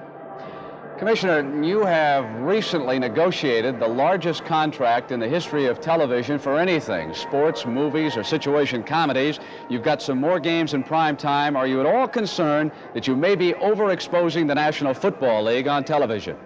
Well, we've moved up gradually. As you know, Brent, we've reduced our preseason down from 6 to 4 games, and we'll eliminate 3 national telecasts there. I think that the crowds this year and the television audiences indicate we haven't reached a point of overexposure, and I don't think we will next year either. Commissioner, every year we have a few officiating controversies. This year was no different. And the point I want to make, is it possible for the National Football League to go to isolated replay to help the officials maybe change a possession calls or important calls in playoff games? Is the league thinking about that? We've talked about it in recent years, and me again, Brent, there are some problems. To do it properly, you would need about 12 camera locations with trained cameramen and a videotape truck so that you could replay the key ones for the appropriate individual. And you're talking about quite an installation. However, anything we can do to improve the situation on officiating, we'd like to do. But so far in our studies have indicated that it would not be feasible. All right, Commissioner, thank you very much. Enjoy the second half, and we will see you on CBS at the Super Bowl in New Orleans on January 15th. Irv Cross, there was an earlier game on CBS. Was not much of a contest, and you've got some highlights. Well, it wasn't much of a contest as far as the Bears are concerned, but of course Dallas Cowboy fans had to be happy with a 37-7 victory over the Chicago Bears. And Robert Newhouse was a guy who really set the pace early for Dallas. Here he is now, number 44, on a 13-yard run down to the 6-yard line, which set up a touchdown by Doug Dennison later in the game. And you'll see that right here as Dennison goes off left tackle in the first quarter. Dallas takes an early 7-0 lead. Roger Staubach goes to the air early here, going to Drew Pearson, who brings in a 32-yard pass. Staubach, by the way, had a pretty good throwing day in the first half. Didn't do much. The second half hit 8 for 13 for 134 yards and a touchdown. Staubach going to the air again to Billy Joe Dupree. Here's a touchdown catch right here, a 28-yard touchdown. Dallas takes a 14-0 lead. Robert Newhouse ran the ball well, also does a good job on a screen pass here, up to the upper right-hand corner of your screen as he comes down to the right sideline, down to the Chicago 8-yard line, set up a field goal by Efren Herrera, and Tony Dorsett, a nifty 22-yard touchdown run, and Dallas takes a commanding 24-0 lead. The Bears, trying to get something started, found themselves really in trouble here on a blitz by Dallas as the ball pops loose here from Avellini's hands, and the linebacker recovers it here for the Dallas Cowboys, and they eventually go in to set up another score. Avellini, trying to get the ball off again, is in trouble. The ball's hit, or ladder here is hit, and he fumbles the ball, and Dede Lewis recovers it and takes it down to the 8-yard line, and the Dallas Cowboy defense is alert all day long, and Tony Dorsett does the rest from the 8-yard line. He goes in, and Dallas takes a 34-0 lead, and at this point the game is really over, Brent, but the Chicago Bears, as energetic as they are trying like crazy to get back in the ball game. Avellini throws the ball here. It's overthrown. Charlie Waters picks it off. His third interception of the game, by the way, which ties an NFL record in the postseason play. Avellini trying to get back. The Bears haven't given up here yet, trailing 37-0. He goes up on top, hits Steve Schubert, and the game ends that way. Dallas 37, Chicago 7. And so, Phyllis, the Dallas Cowboys now go into the NFC Championship game. They did play very well, if I might say so myself. And while nearly everyone was expecting a classic match in running styles between Dallas's Tony Dorsett and Chicago's Walter Payton, as Irv pointed out, Robert Newhouse was quietly piling up the yardage, 16 carries for 80 yards, plus key first downs for the Cowboys. Paul Hornung spoke with him after the game. Bears 7, the Cowboys completely outclassing the young Chicago Bears. And one of the big guns for Dallas, 16 carries, 80 yards, was Robert Newhouse. And boy, in the first half, I never saw a better display offensively and defensively for the Cowboys. Well, going into the game, we knew we had to move the ball on the ground. And, with a lot of talk about Dorsett out there, I knew they were going to just sort of leave the middle open, so I just tried to take advantage of it. You sure did. Cut back, made a few real nice cutting back against the grain, Bob, and you're built so low to the ground, you can do that pretty easily. Well, yeah, they showed us, it was a quick hitting play, and they looped out and shut that hole off, so, I had to go somewhere, and I didn't want to go down right then, so it worked out all right. I also noticed Tony Dorsett scored a couple of the touchdowns right behind you. Well, I have a lot of key blocks out there, and, sometimes I don't make my block, the play doesn't go anywhere, so I had to get to safety, and he came up there, and all Tony had to do was jump off my back, so I was there to get him. How about the offensive line? You got to say something about them. They were just simply fantastic. Well, I think this is one of the better games our offensive line had all year. And this time of the season, your line got to be ready and your back's got to be ready to hit off those blocks. So we had it keyed up today, and I think we're ready. So, no matter who wins the Minnesota-Los Angeles game, the championship game for the NFC next Sunday will be played in Dallas. And again, our coverage will begin at 5 p.m. Eastern Time. Now, in the first half of the Minnesota-Los Angeles game, the Vikings have come on strong. And remember that they have beaten the Rams 3 consecutive times in playoff competition. Here now is Lee, who has replaced the injured Fran Tarkenton, going to Rashad, who has had a sensational year for the Vikings, down to the Ram 31-yard line. Now, here is Lee going to Miller, and this is great hustle here by White on the fumble. He gets over and recovers from Minnesota, and that kept the scoring drive alive. Chuck Foreman, the all-purpose back, number 44, barging in. It was 7-0. Los Angeles ball now. Pat Hayden trying to rally the Rams. Goes to Terry Nelson over the middle. And the tight end gets down to the 20-yard line. Nelson, with a good year, kept Charlie Young on the bench. Now they want to go on the screen play. And you'll find our name is known. You can trust it, Delco. Thanks, Delco. Delco Freedom Battery. When things are getting thick and you want to start real quick, you can trust it, Delco. Thanks, Delco. Delco Freedom Battery. They've got the stuff when the starting's tough. You can trust it, Delco. Thanks, Delco. Delco Freedom Battery. Delco Freedom. Thanks, Delco. When you come to Occidental for life insurance, you're coming to us. When you come to Transamerica Insurance to protect your home or business, you're coming to us. When you come to Transamerica Title for title insurance on your home, you're coming to us. We're Transamerica, the people in the pyramid. We serve you through many different companies, but we stand for just one thing: first-rate service at a fair price. From every Transamerica company, every time. Inside this new Firestone radial tire is an improved steel cord with 5 million miles of developmental testing. Where once we used 5 strands, we now use 10 strands of steel. 7 around 2, wrapped by 1. A cord construction so important, Firestone named the tire for it. 7, 2, 1. The new steel-belted radial 721. Now, from Firestone. Of all the men who have ever walked onto a football field, no man has ever scored 40 points in one game except one. One afternoon in 1929, he ran and kicked his way into professional football history. It was Ernie Nevers. He left his mark, but someday somebody will break it, because records are goals, not monuments. Football has many records, and they're all here waiting for you at the Pro Football Hall of Fame in Canton, Ohio. Don't miss it. Hi, this is Pat Summerall. I'm looking at a sample copy of the official Super Bowl 12 game program that we'll be using when CBS Television brings you the exclusive coverage of Super Bowl 12 on January the 15th from New Orleans. This program will have scouting reports, photos and lineups for both teams, a week-by-week review of the entire 77 season, plus a special section featuring the most valuable players from the past 11 Super Bowls. For your souvenir copy, send $250 to Super Bowl 12, Winona, Minnesota, 55987.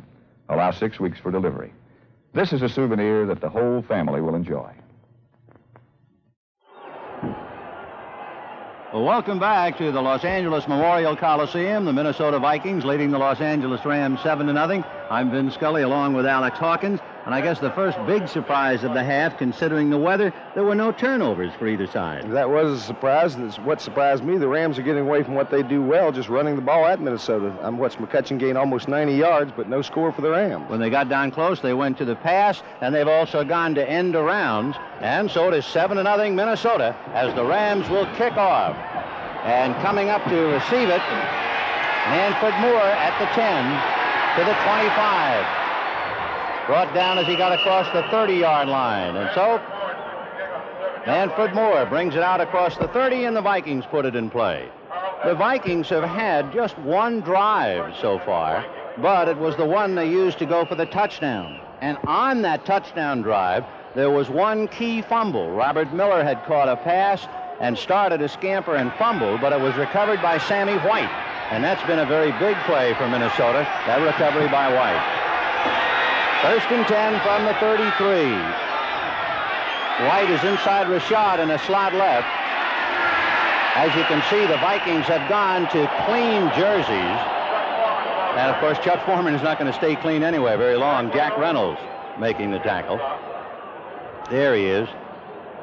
Since returning October the 24th, the Rams won 5 straight with Jack at middle linebacker, only to lose at Washington.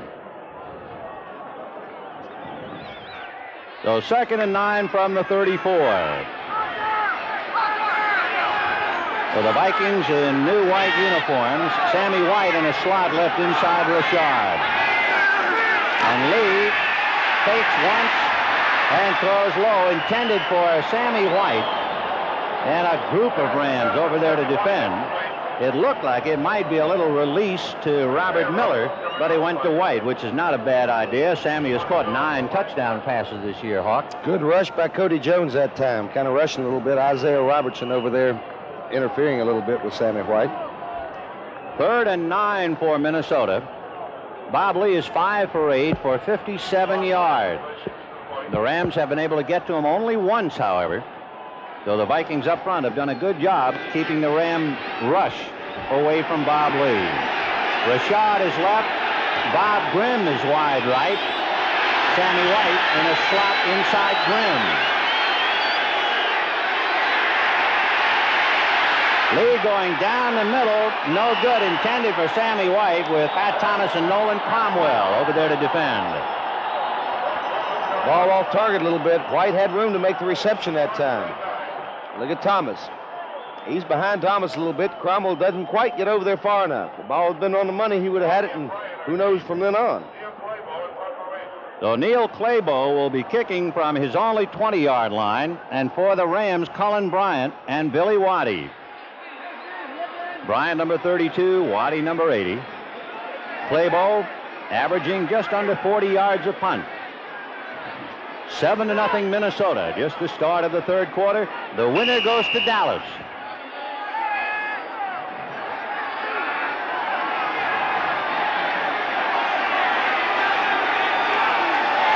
And Claybo gets it away. Cullen Bryant decides not to pick it up, and it goes out of bounds at the Ram 25-yard line, where they will put it in play 1st and 10 from their own 25. A reminder, next Saturday at 4:30 p.m. Eastern, 3:30 Central and Pacific, the best of the CBS Sports Spectacular, and they've got some best, too. Memorable moments by Nadja Comaneci, Leon Spinks fight, the Belmont motorcycle jump-off from Houston, Pocono 500, Monzon Valdez for the World Middleweight Championship, World Cup skiing, World's Strongest Men competition, the Stuntmen competition, and more. I'll say the best. 1st and 10 from the 25. Second man is McCutcheon, grabbed by Alan Page as he goes to the 30-yard line. Big double H right there to get him.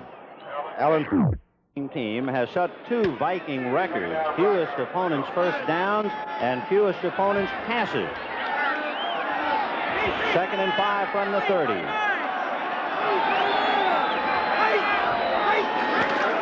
McCutcheon, and he ran right into a pack, and the first man was Jeff Seaman. Looked like he went away from the block. Capoletti was leading in one direction, but Lawrence peeled off. And, of course, as soon as he left his blocker, he was wide open. Once again, you got to hand it to those Vikings. They came in after 14 games, giving up about 160 yards, rushing. All the teams were doing well against them, but no points today for the Rams. They've made the plays when they have to. It's a team with a lot of character when it comes playoff time, as evidenced by the 12 playoffs they've been in. 3rd and 4 from the 31 for the Rams. 7-0 Minnesota. And Hayden throws one no good at the feet of Bobby Bryant. It looked like it was intended for McCutcheon. Alan Page putting on a lot of heat on Hayden, but McCutcheon had fallen down. And so Hayden walks off the field having completed 4 passes, thrown 1 for an interception. He's 4 out of 10.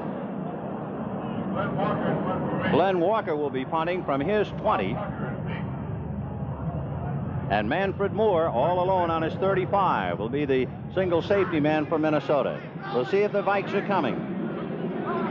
They can't quite get through, and Walker gets it away.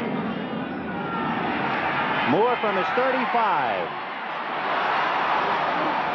He spun away from Cromwell, but spun right into the grasp of Rod Phillips, who brought him down.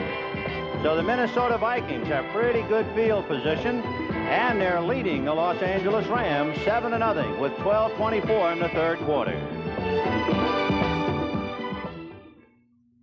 Know what I put on before shopping? My glasses. I look at labels. For 100% natural, easy washing denim jeans, I look for the seal of cotton. For soft, thirsty towels, the seal of cotton. For shirts that are cotton comfortable, plus no ironing, the seal of cotton. For sheets that mean sleeping comfort, whenever comfort matters, I look for the seal of cotton. The more cotton, the better you feel. Introducing a new 1978 Ford Granada, the ESS. Can you tell it from this impressive $20,000 Mercedes 280 SE? Granada. Mercedes. Granada. Mercedes. Granada. Mercedes. The new Ford Granada ESS. See how close you can come to the look of a $20,000 Mercedes at the price of a Granada. When America needs a better idea, Ford puts it on wheels. Next Sunday, January 1st, the NFC Championship game from Dallas. The Dallas Cowboys against the winner of this game with the NFL Today, starting it all at 5 p.m. Eastern Time. Dallas looked strong today, huh? They sure did. 1st and 10 from the Viking 44. Oh, Robert Miller is going to be guilty, and they'll have to bring that play down. Foreman can run from here to Yucaipa, and they're going to call it back. Robert Miller was so quick off the gun, it was obvious. Number 35, and that spoils that play and that run. Watch him. There he goes. Way offsides there as a lead blocker. There's no use hurrying when you're on the wrong road. He got up there way too quick. Anticipating, he cheated as well as that. He was there about the time the ball was snapped for his lead block. And it'll all be brought down, or brought back, rather. Offense, illegal motion. So Robert Miller, guilty of an early start, beating the count, and he was picked off easily. So it'll be 1st and 15, moving the ball to the 39-yard line. 7-0 in favor of Minnesota. Robert Miller out of Kansas, number 5 draft choice in 75. Only 24 years old, playing in place of the injured Brent McClanahan. On the Rams sidelines, another great ball carrier, Lawrence McCutcheon, drying off his hands, waiting for an opportunity to try and get the Rams even. 1st and 15 from the Viking 39. White in a slot left inside Rashad. Chuck Foreman. Not this time. Jack Youngblood, Jim Youngblood, Dave Elmendorf. Chuck Foreman has now carried the ball 15 times for 36 yards. The going is difficult. McCutcheon, the other great runner in the game, has carried for 95 yards. So 2nd and 15 from the 39. Another slot left. White inside Rashad. Stu Voigt on the right side. Robert Miller grabbed by Jim Youngblood and slides across the 45-yard line. Minnesota's approaching this second half, and as well as they did the first half after that first drive, is I've got 7 points, you've got none. Before I can put any more up there, you're going to have to time it. They're holding on to the ball with 11:15 in the 3rd quarter. The Vikings, the first time they got their hands on the ball, with Bud Grant looking on, were able to drive for the touchdown, and it is the difference in the game. 3rd and 9. The ball on the Viking 45-yard line. Slot right, and Grimm with Sammy White inside him on the right. Chuck Foreman across midfield, and the Rams stack him up before he can get to the first down marker. Pat Thomas among others. As you see it right here, it can't quite get enough. He's running off the right side, just a basic football play. Minnesota has been used to playing in inclement conditions and bad weather field conditions. They're doing the same thing. They know what they can do well. Just run straight at him. He came up short on the first, on the 3rd down. It's the most exciting thing about this, seeing if the punters are going to be able to keep their feet when they kick the ball. Right. And Neil Claybo will have to do it right now. Pat Thomas did a good job of fighting off a block by Sammy White, who is only 189, so that helps stack up the play. Cullen Bryant all alone on his 10. Neil Claybo will be kicking from the Viking 43. Snap. He got it away. I think they're going to call roughing the kicker, and they will, on Jackie Wallace. They're going to call roughing the kicker on the ex-Viking, Jackie Wallace, number 20, and the official twice tried to get the flag out of his pocket, and he couldn't do it. He certainly did. There was contact. Look at him now. Watch the official. Flag. Get out of there, You lose flag. him a little bit. He puts it back in his pocket and then decides on the second guess to go ahead and throw it. There was contact. So there's another big play. The so-called roughing the kicker. Here's the announcement on the roughing the kicker.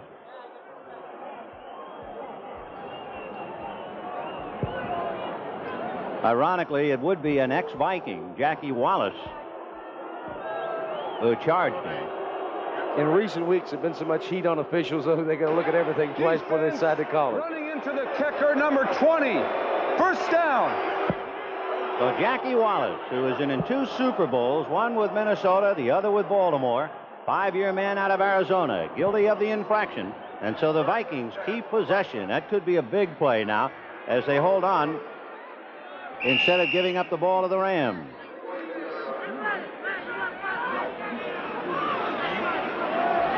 The line of scrimmage would be the 42-yard line of the Rams. 1st and 10.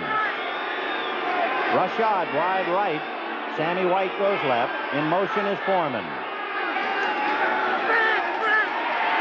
Lee under a rush. Throws off the hands of Chuck Foreman. Jim Youngblood was there to defend. Boy, he's a money player, Chuck Foreman. 2 playoff games last year. He rushed for over 100 yards in both of them. He scored the only touchdown today. He has played 7 games in his career against the Rams and has scored 5 touchdowns against them. 3 rushing and 2 on passes. In postseason games against the cream of the crop going into this game, he has rushed for 669 yards. So when the chips are down, look for double 4s. 2nd and 10 from the 42. Chuck Foreman. Cody Jones had the first grip as he just got by Jack Youngblood and points up Charles Goodrum. They call him Goody, number 68. He's playing hurt and playing well, and it was Goodrum who started it by banging heads with Jack Youngblood. So 3rd and 5. The Vikings getting a big break with Jackie Wallace guilty of running into the kicker. Vikings leading 7-0, 9-14 in the 3rd quarter. That's everybody.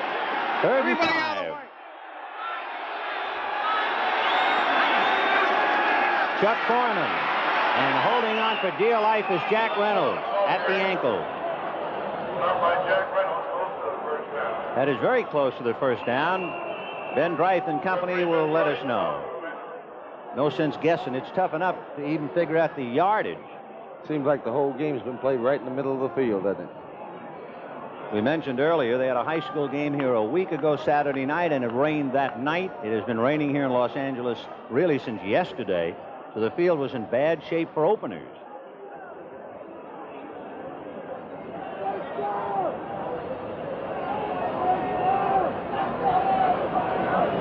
It would appear that they are short, and they are. That far. And I wouldn't be at all surprised if Bud Grant didn't go away from his pattern and go for the first down. Grant is talking and sending in Dennis Swilley and Craig. So they have 2 tight ends in there, Craig and Voigt, and they'll be going for it. Stu Voigt and Steve Craig now come in, along with Dennis Swilley, another big guy. So the Rams tried 4th and 1 almost in the same spot and didn't make it in the first quarter. Let's see about the Vikings. That's right. And Swilley is on a wing. It'll be Foreman. And it would appear he made it.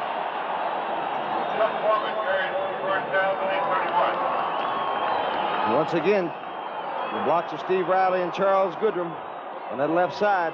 As you see the Rams all taking the inside rush there. Lead blocker out in front. And Foreman somehow finds a way, doesn't he? And boy, there is now the difference in the ball game in one respect can be pinpointed right there. The Rams had a 4th and 1 and couldn't make it. The Vikings have a 4th and 1 and do. And it is 1st and 10 Minnesota on the Ram 31-yard line. 7:57 in the 3rd quarter. Lee throwing to Robert Miller and Pat Thomas hanging on. And boy, Miller took a pretty good shot from Jack Reynolds and still was able to move on. Take another look at Robert Miller playing for the injured Brent McClanahan. They flooded his zone over there that time. Put 3 men in the area. Bob Lee throwing just about as safe a pass as you're going to be able to throw. As you see, Miller just wide open there. Does a nice job there. Avoiding the tackle, Pat Thomas, dragging him for a couple yards there. Evidently a flag down in the mud, which we couldn't pick off, so we'll listen to Ben Wright. Spot the ball on the 41-yard line. Offensive holding, number 73. So that would be Ron Yeri of Minnesota, guilty of the holding. The flag went down, and it was just swallowed up by the mud. 1st and 20 on the Ram 41-yard line. We have 7:44 left in the 3rd quarter. Minnesota leading 7-0. They have been leading since the first time they got their hands on the ball in the 1st quarter. Slot left, White inside Richard. Chuck Foreman. Well, Foreman picks up a couple. A lot of people down there. Probably the first one to get him was Fred Dreyer. And Bob Lee again drying off his hands. Bob Lee came into this game having been intercepted 4 times. The one thing you don't expect Bob Lee to do is run with the ball. He has carried the ball 12 times this year, and he owes the league. He's a -8 yards. He's in hock. There's Chuck Knox, who must feel like a guy who's come up a buck short so far.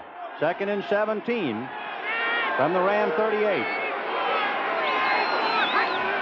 And it is Robert Miller.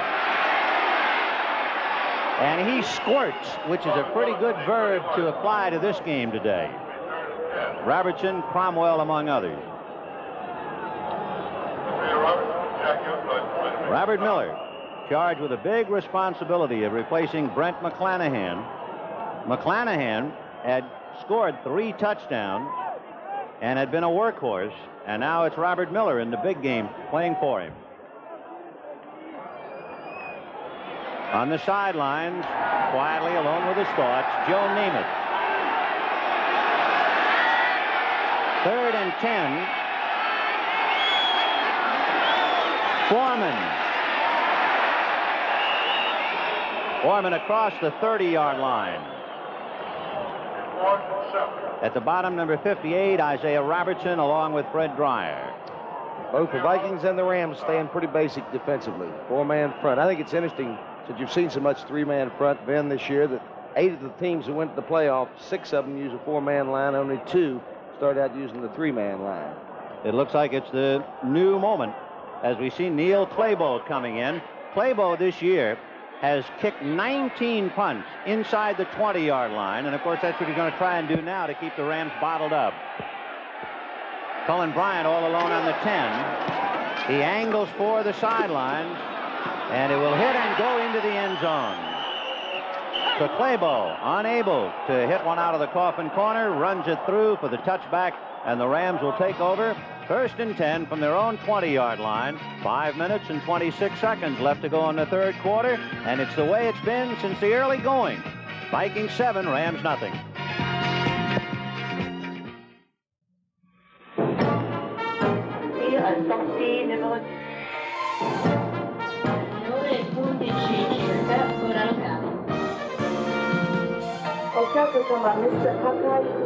Thank you. Would you like a magazine?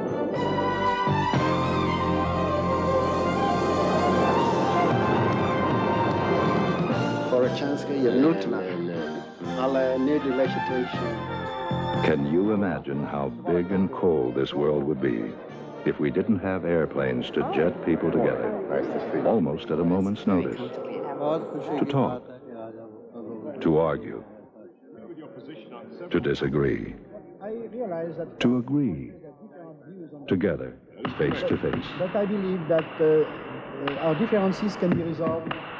This is what Boeing is all about, getting people together. On January 8th, CBS Sports tips off its NBA regional coverage, with Boston taking on Philadelphia, Chicago going against Denver, Los Angeles tangling with Indiana, and New Orleans at Portland. That's January 8th for NBA regional action.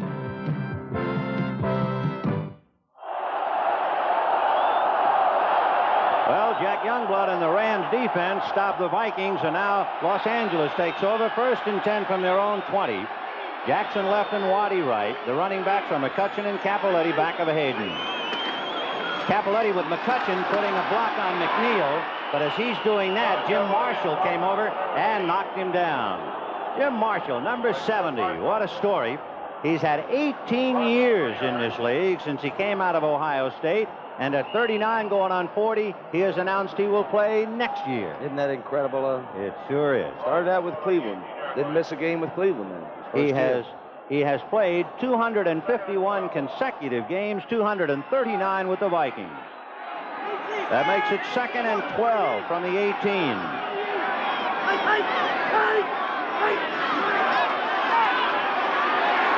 Hayden going to dump it off to Capoletti. To the 20. Hit by Matt Blair and skidding out of bounds. He tried to turn and get upfield. Jeff Seaman finally just took a sleigh ride on top of him. The Vikings haven't been covering the Flair men, not in the first half, but Pat Hayden, for some reason or other, has not gone to him. Pat Hayden normally calls his own plays. That was a great deal of discussion here in Los Angeles. When Joe Namath started the season in Atlanta and the Rams lost, then Hayden came in, and finally, Chuck Knox said, Hayden is a Rhodes Scholar. He is now an experienced quarterback. He calls him himself. 3rd and 8 from the 22. 7-0 Minnesota.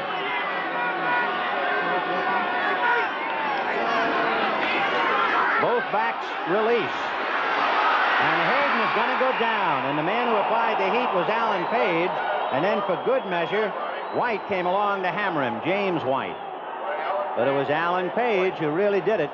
Double eights. He's probably still smoking over that encroachment penalty called against him in the second quarter. And no receivers open downfield. With the police action there by Greg Horton. Page just jerked him down from behind. Say what you want to, that was a bigger loss to Washington than you might imagine for the Rams. It's a whole lot better going into a playoff game fresh off a win than it is off a loss and keeping the momentum together. That's a good point, Al. Deep now for the Vikings will be Manfred Moore, and Glenn Walker kicking out of his end zone. And Moore will get his face wet as he looks up in the rain at his own 42. Jackie Wallace brings him down just shy of the 40-yard line. So Jackie Wallace, who figured prominently in running into the kicker, and there's Bill Simpson, the injured free safety, on crutches on the sidelines trying to tutor Nolan Cromwell. 7-0 Minnesota.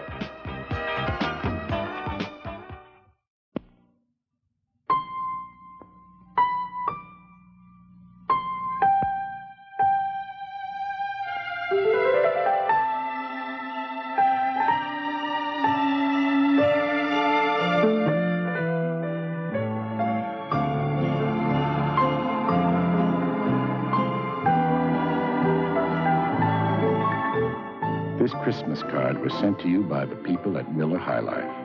Merry Christmas. Sell again! I struck oil! We can get married now. But, Billy Joe, you are dressed for a Del Rio dog fight. You'd sure look better in Hager's slacks.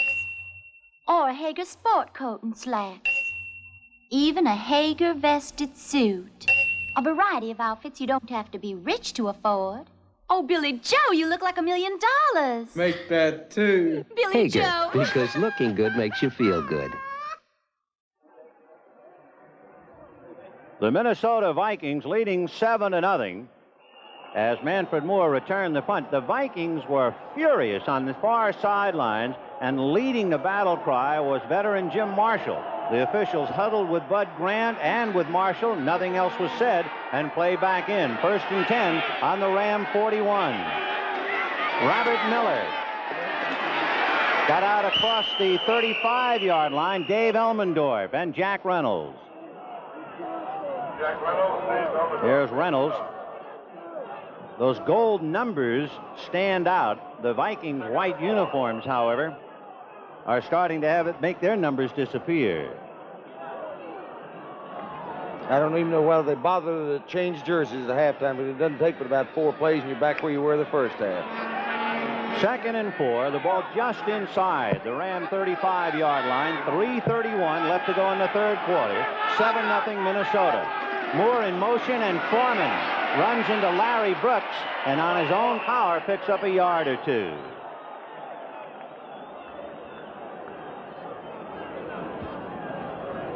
So Robert Lee, Bob Lee, Fran Tarkenton, of course, out with the bad leg. Then Tommy Kramer got some headlines against San Francisco, which earned him a start against Oakland. But when the chips are down against Detroit to get here, and now against the Rams, it's the 9-year veteran Bob Lee. 3rd and 2 from the 32. And it's Robert Miller climbing over people for the first down. Fred Dreyer at the bottom. We told you that the Vikings seem to be very irritated down on the field, and down there is Nick Bonaconti. Nick, do you have any idea what the Viking line was all about? Well, Vince, Alan Page and Jim Martian are complaining that the Rams are holding them on every play. And they went up to Ben Dreith and started screaming in their face, and went over to Bud Grant and started telling him, and Grant got Dreith over to the sideline and said to start calling the holding penalties. Back to you, Vince. Okay, Nick. And, of course, we could see Marshall, who is absolutely livid. Bud Grant, implacable as usual, unflappable. 1st and 10 on the Ram 29. In motion is Sammy White. Here comes Chuck Foreman. And Jack Reynolds has him by the waist.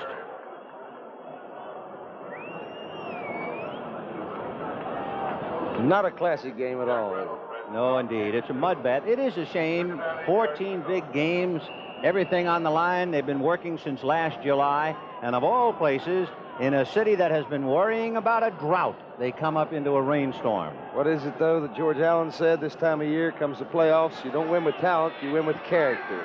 A lot of it down there right now. 2nd and 8 from the 27-yard line of Los Angeles.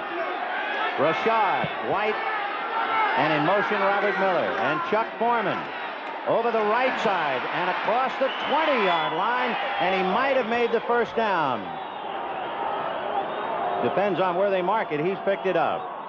Foreman doing it almost on his own. Marvelous. I'm telling you, the guy just seems to find the open holes, and he makes the most out of it. He can find holes when other backs can't. That's why he's a Pro Bowler. Robertson and Cromwell rolling him up, but not before he rolled up the first down. So a remarkable performer, Chuck Foreman. 5-year veteran out of Miami. He has rushed for over 1,000 yards 3 years in a row. 1st and 10 inside the 20. And Foreman again. And at the last minute, he fumbles the ball. And it is picked up by Monty Jackson, who fumbles. And we'll see if the whistle had blown it dead. I believe it had. Did. I believe it had, Ben. We'll take another look as Lee hands it off to Foreman. The ball should have been blown right there. That's right. That's a good call on the official's part. Monty Jackson trying to give it away, I think, to Elmendorf, and Elmendorf finally falling on it. Well, the whistle nullified all of that. The Vikings, known for their turnovers, they were minus 18. And yet, the only loss of the ball today was the interception by Minnesota's Nate Allen. The Vikings fumbled once. Robert Miller fumbled, recovered by Sammy White. Robert Miller with Sammy Johnson in there to spell Foreman. Johnson leading a block for him. You look down on the field, and you see Ahmad Rashad, and his uniform is unsullied by the mud. We've got 3 quarters in the books. They're coming down to the last 15, 7-0 Minnesota. Huddlemeyer, Mr. Huddlemeyer, Mr. Huddlemeyer, Mr. Huddlemeyer, Mr. Huddlemeyer, excuse me, but I understand you've reserved an Avis car in Buffalo. Well, not only is your car going to be there, but even now Avis is checking the engine, tires, even the ashtrays. Nobody beats our car care program. So relax. Avis wants you to enjoy your trip in the air and on the ground. Oh, good. We try hard, Avis, we don't know another way. Have a nice trip. Huh. To get ahead these days, you got to keep on your toes. So I've got something to keep my competition flat-footed. Sunoco's penny pinching pump. It has 190. The gas is made to sell below my regular, and 220, the gas that sells below my premium. So if your car runs on regular or premium, my pump could save you money on quality gas. Listen, if I don't want you to go right by me, I got to do right by you. Sunoco's penny pinching pump can fill up your tank for less That's my way of being very friendly. The picture tells you a story immediately that the wide receivers for Minnesota are playing a decoy game. Ahmad Rashad, number 28, Sammy White, 85, and their uniforms, well, it looks like they just arrived in the ballpark. And the Rams are playing right into the hands of the Vikings, who are so used to playing on fields like this, or muddy or frozen fields, or snowy fields and all that, and they're allowing the Vikings to make them play their game. 3rd and 4. The ball is on the Ram 12-yard line. White in a slot left inside Rashad. In motion goes Robert Miller.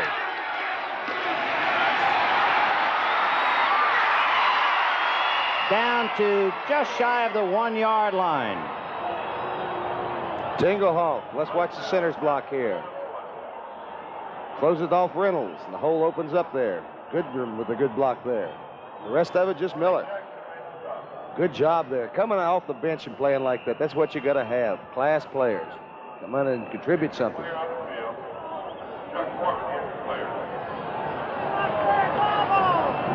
Yeah, I wasn't sure. That's why I didn't say. Yeah, Chuck Foreman. Chuck Foreman banged up on that last carry. Very slowly getting up.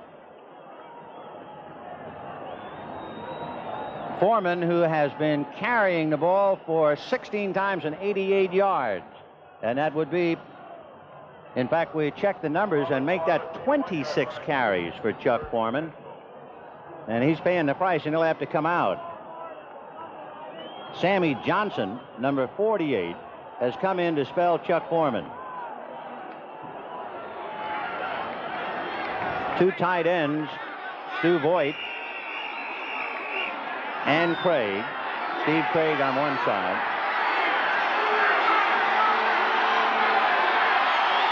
Robert Miller and Sammy Johnson back of Robert Lee. Johnson. No see.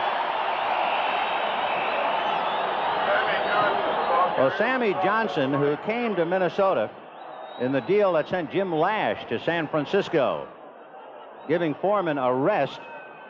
We look across the field, and Foreman does not appear to show any signs of injury, nor does he look like he's coming right in. Put the Rams in real trouble if they allow a score right here. They haven't been able to do too much outside of 2 first-quarter drives against the Vikings. 2 touchdowns in the 4th quarter would be just almost impossible to overcome with that field conditions. 2nd and goal from the 1. Sammy Johnson, he's in there. Sammy Johnson scoring.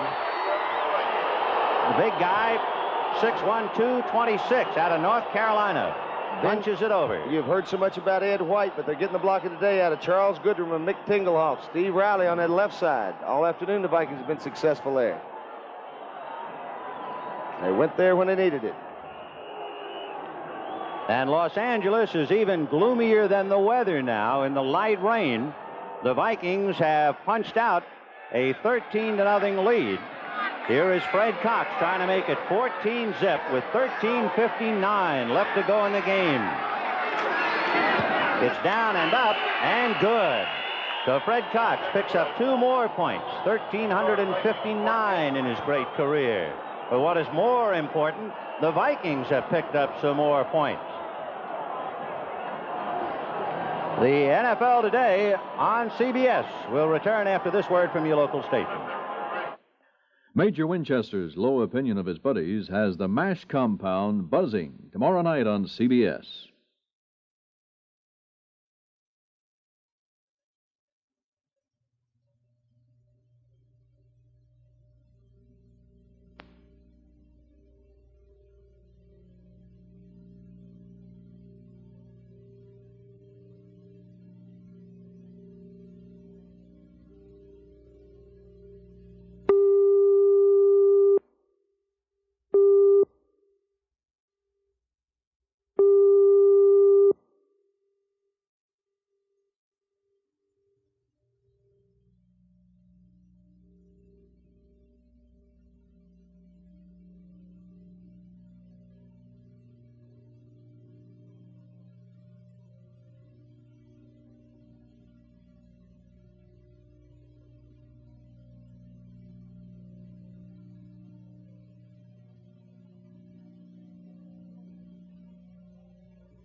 Minnesota leading 14-0. Fred Cox ready to kick off. Wendell Tyler is deep. He has Jodat and Cullen Bryant. And Minnesota recovers that squibber. And so the Vikings, who had just taken all kinds of pages, try the onside kick, and they get away with it. The Rams were not looking for it. That was Rick Nuzum, who had a shot at the ball, couldn't hold it, and the Vikings recovered. So Minnesota leading 14-0, and they've really put it to the Rams with that play. Came in here heavy underdogs today. Nobody gave the Vikings too much credit. And all week long, that's all we've heard from the Minnesota people. They're ready to play. Maybe that week in Tulsa has helped them. With all the confusion around Christmas, the Rams were here at home, happened to fool with their families and all that on Christmas Day. First and 10. You do indeed. Minnesota very much in control of this one now at the 44-yard line. Let's take another look at the onside kick. Fred Cox came up, squirts it off to his left. The nearest Ram is number 51, Rick Nuzum. And there is Nuzum trying to recover. He battles and falls, and it squirts away. And the ball very much alive, and the Vikes recover. That's the last thing Nuzum expected, that ball coming at him. He was up there to try to take out the kicker real quick. There is Nuzum, who had a thumb operation a little while ago, but is playing and is very much a downcast figure. 2nd and 6. The ball on the 48-yard line of Minnesota. Nowhere. You can almost bet the Vikings are going to keep it on the ground all the way now. Bob Lee going to play 5-card stud. Wait for Ace's back. The clock's still running. 12:55 left in the ball game. Minnesota scored in the first quarter. Foreman punched it over. They scored again in the fourth quarter. Sammy Johnson climbed a hill to get it in. And the Vikings are doing to the Rams what they have done in the past. They're trying to knock them out of the playoffs. It would be 4 for 4 if they do it. And they're leading 14-0. 3rd and 5 from the 48. Chuck Foreman across midfield, still can get across the 45-yard line of Los Angeles. Tacklers just slipping off him. Jim Youngblood, among others. You can tell he's hurt. He's playing hurt, too. He is really beaten up. Boy, you got to give him a lot of credit. He has been such an outstanding performer for the Vikings. Chuck had carried 26 times. There's Tingelhoff saying, get him out, he's hurting. You can't say enough about it, Chuck Foreman. So Sammy Johnson comes in, and Chuck Foreman will be going out. On Foreman's 26th carry, that's when he was racked up right near the goal line. He has now carried the ball 28 times for 96 yards, and he has paid dearly for every yard. He has that indeed. Watch him as he hits that left side where they've had so much success. Jack Reynolds playing off the blocker. Missing the tackle right there. Just poor tackling by the Rams. Elmendorf also missing. 3 missed tackles on the Rams. Pat Hayden listening to the messages from upstairs. Those messages that have not paid off downstairs. 1st and 10 from the Ram 45. Sammy Johnson and Robert Miller. And it's Sammy Johnson. And Jack Reynolds meets him right at the line of scrimmage and brings him down at the 45-yard line. Going way back, the Rams had a 4th and 1 on the 32-yard line of Minnesota. They didn't make it. The crowd did not want the field goal. So the Rams went for the first down, didn't make it. The Vikings then marched all the way for a touchdown. The Rams then had a big drive, and it looked like surely they would tie it up, only to see Pat Hayden throw in the end zone, and it was intercepted by Nate Allen. The Vikings here in the fourth quarter have punched it over, and they're leading 14-0. 11 minutes and 3 seconds left to go in the game. Robert Miller across the line for a yard or 2. Jim Youngblood, Jack Reynolds, Isaiah Robertson.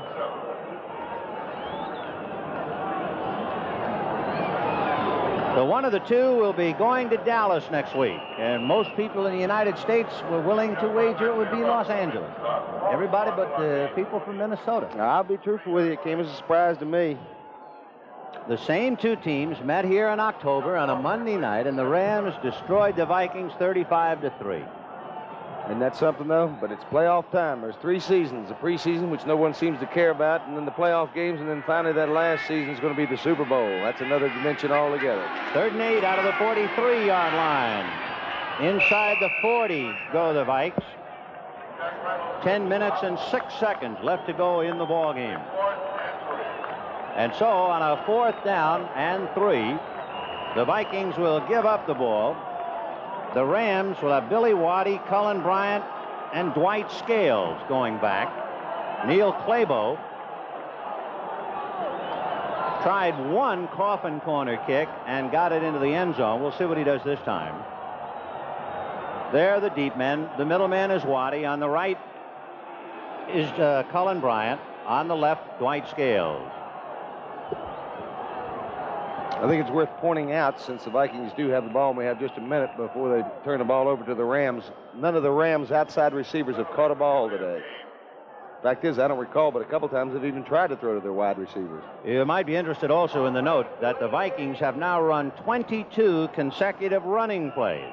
And in the 3rd quarter, the Vikings held the ball 12 minutes and 10 seconds. The Rams had it for 2 minutes and 50 seconds. Rams have allowed them to play their game, though.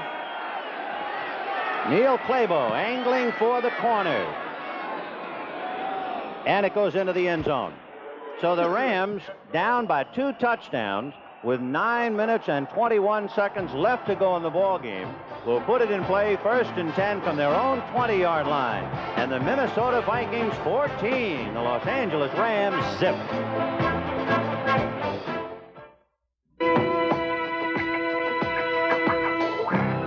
This year, when you step out on the town, don't just drive. Take off in the 1978 Thunderbird. With its distinctive look and size, its Thunderbird quality and comfort. And it comes at a down-to-earth price of $58.08 with automatic transmission, power steering, power brakes, V8 and more. Flight test the 1978 Thunderbird. When America needs a better idea, Ford puts it on wheels.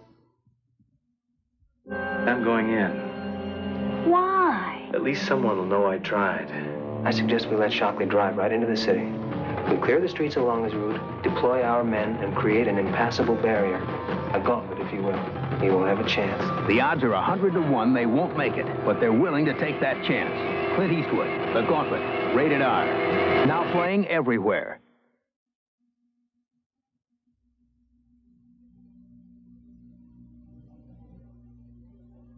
On January 2nd, CBS Sports presents the Cotton Bowl with Heisman Trophy winner Earl Campbell leading the #1 ranked Texas Longhorns against the Fighting Irish of Notre Dame. That's Monday, January 2nd.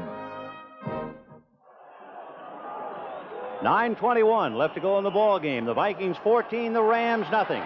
And for Los Angeles and Pat Hayden, a litany of frustration and perhaps yet another deed to be added to it. McCutcheon and Phillips are the running backs. And Hayden will send it up.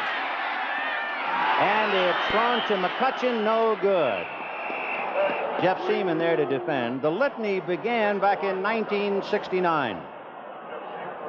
In that overtime, in the playoff game, the Rams lost to Minnesota 23-20. In 1974, it was the Vikings 14 and the Rams 10. In 1976, it was the Vikings 24 and the Rams 13. And they're faced with that same prospect again. 2nd and 10 from the 20. Time left, 9:15.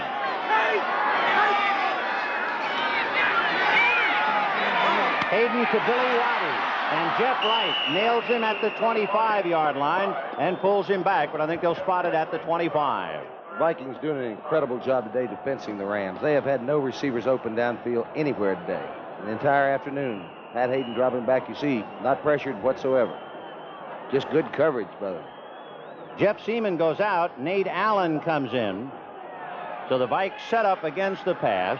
Harold Jackson wide right. Billy Waddy left. 3rd and 5 from the 25. 14-0 Minnesota.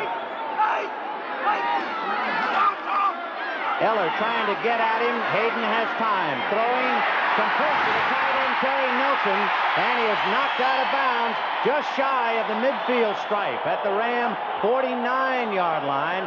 Terry Nelson, the most successful Ram receiver, picks up 24. And look at the little touch here by Pat Hayden. Puts it in there, and look at the catch. I think that ball might be deflected a little bit. Yes, it was.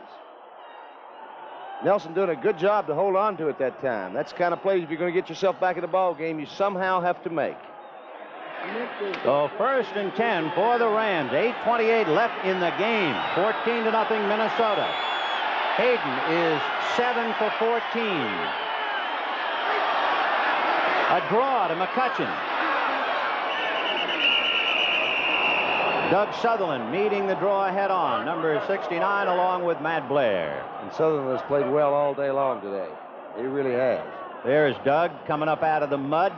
Well, with Eller and Marshall and Page, you don't hear too much about guys like Sutherland, but he has really played himself a fine ball game today.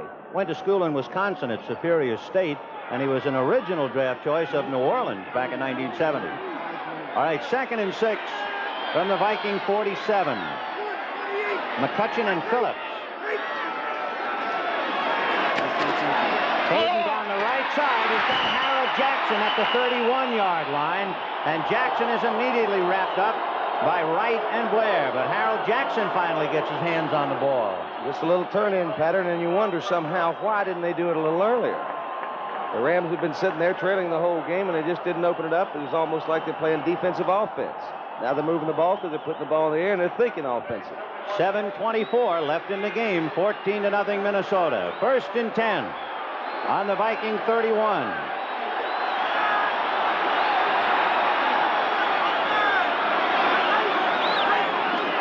McCutcheon behind Phillips.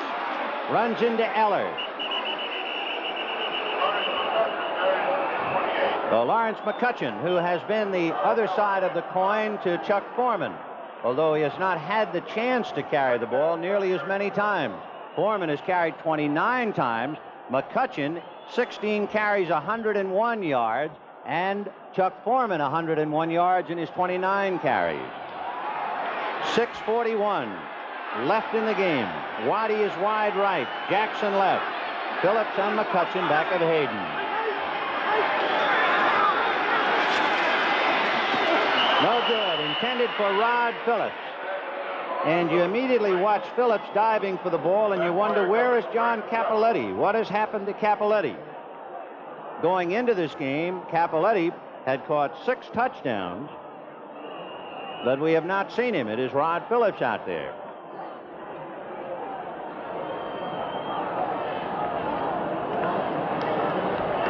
Nate Allen back in again. 3rd and 7. Harold Jackson right. Waddy is left. Big play for Hayden. Time running out.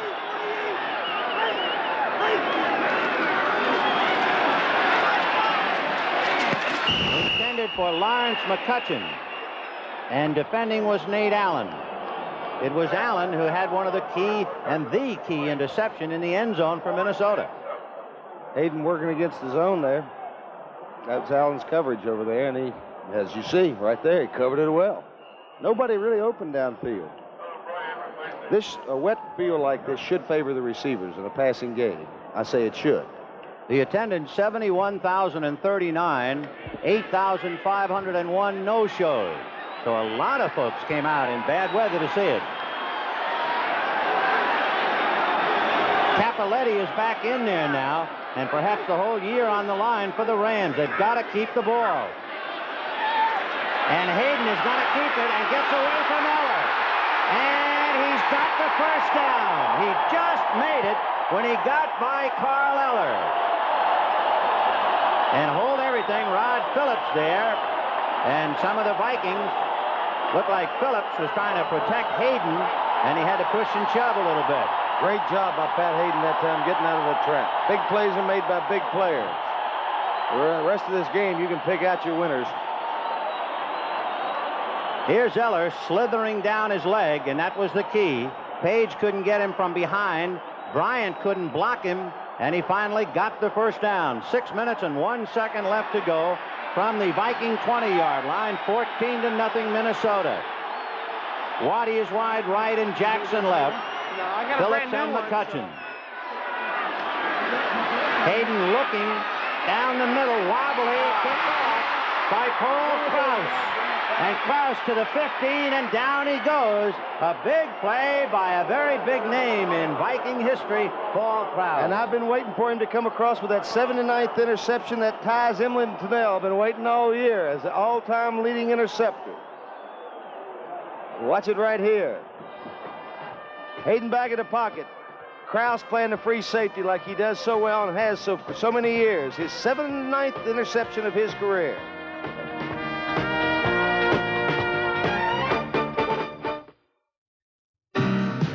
Even in a changing world, some things will never change, like the comfort of 100% cotton denim jeans. 100% cotton means soft, breathable comfort. And Wrangler makes them with a special no-fault process. They won't shrink, pucker, or wrinkle. They fit natural, fade natural, and stay neat, no matter where you take them. When you're looking at blue jeans, check the label. Make sure you're looking at 100% cotton denim.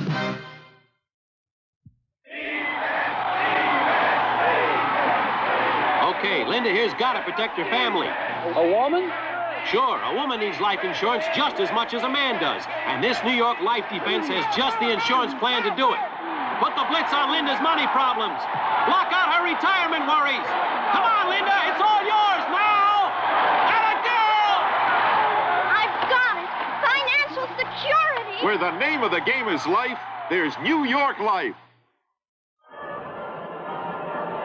Let's take another look at that key interception by Paul Krause. And with Pat Hayden, with all the money on the line, throws a Billy Kilmer pass, but whether it's fouled or not had nothing to do with it. Paul Krause laying back there, read where he was throwing it well. Stepped in front of Waddy, and there you go.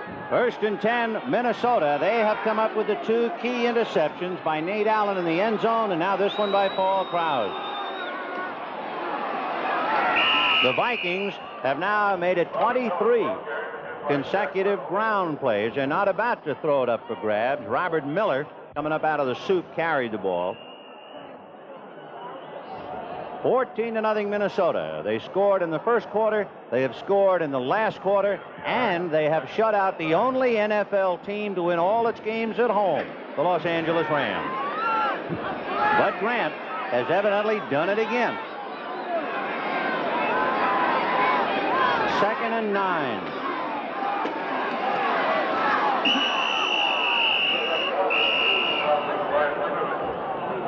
A lot of credit goes to that man right there. I believe he has done an incredible job. No one really thinks that much of him as a quarterback, but somehow he seems to get the job done. 3rd and 10 for Bob Lee and the Vikings. Ahmad Rashad comes in that bright uniform that stands out like a beacon down there on the field. And you can see the time running out for the Vikings and against the Rams. Rashad wide left, and the other man, who with a pretty clean uniform, Sammy White, is in the slot left. But the workhorses, they're just mud men down there now, as they can't quite get the ball to the 20-yard line. Nolan Cromwell first made a push, and Dave Elmendorf brought him down. That's Chuck Foreman, and what a game he has played. Foreman has carried the ball 31 times. For Foreman to be such a workhorse, there's Dwight Scales, number 87. Foreman, against Detroit, carried 33 times for 156 yards. That was a season high for him, and he has come right back with 31 carries thus far today. Right about now, you kind of look for your special teams to come up with a big play. You've seen George Allen's, his Washington Redskins and Don Shula's Miami Dolphins and former Baltimore Colts special teams come up with big ones, and that's the only way you're going to get back in the ball game right now. And the one thing Minnesota is going to do, they will hold the ball as long as they can. The clock's still running, and Claybo will be kicking from his 10.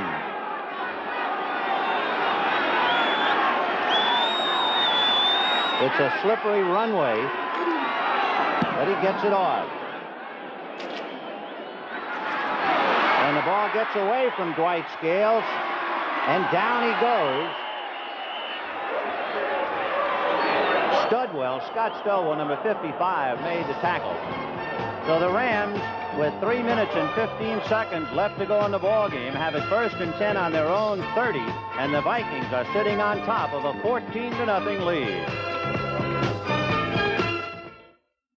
Up here, the wind can turn an entire ski slope into one big snowdrift.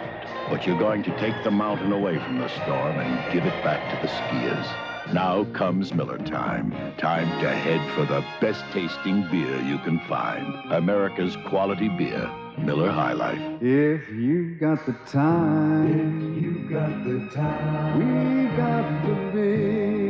Miller beer. From blazing heat to paralyzing cold, season after season, the JCPenney battery has more power to start your car more dependably than any other car battery you can buy. And it never needs water. In fact, it's so dependable, it's warranted for as long as you own your car.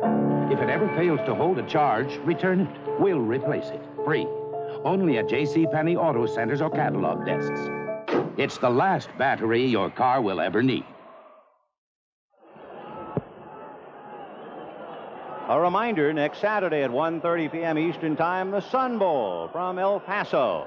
Stanford versus LSU, each coming into the game with a record of 8-3. That's going to be a good one, too. Good running back and a good quarterback in that game. A lot of other good players, too.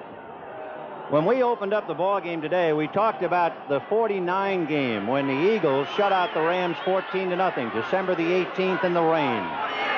So you could say that history has come back to haunt Los Angeles. Hayden over the middle to McCutcheon or Nelson, and it split the difference and went into the mud.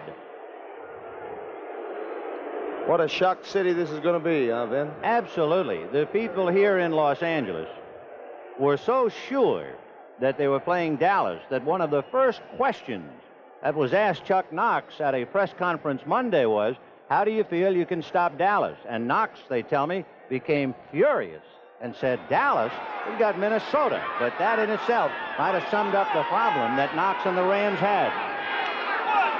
An inspired Minnesota club coming back to beat a team that had walloped them.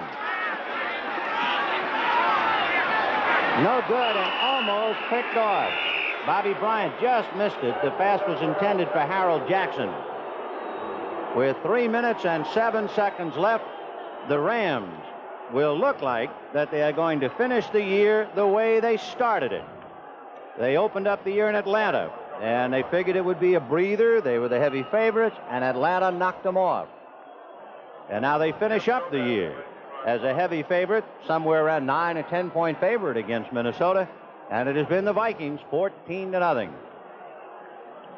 3rd and 10 from the Los Angeles 31. 3:07 left. Jim Jodat is now in there with McCutcheon. The word on Cappelletti, he just bone weary. And the pass is broken up. Big Jim Marshall got those hands up, and it was number 70, the veteran Marshall, who smothered the pass. And that's where the wonderful experience comes in. What is it, 18 years he's been playing? Right. Big games are nothing new to him. He's been in 12 playoff games, 4 Super Bowls. There's where you look for it. Great job by Jim Marshall. He was able to get away from Tom Mack and get up in the air to smother it. Glenn Walker will have to punt. 3 minutes and 3 seconds left. The offensive team is barely off the field now. Special units are there.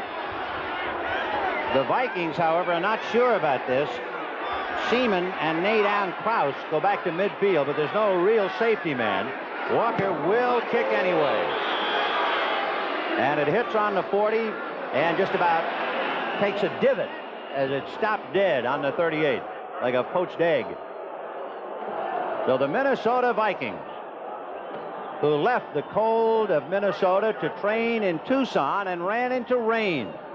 Little did we know that that training in the rain has paid off today. You think Bud Grant could even predict the weather? Rain on the desert, babe.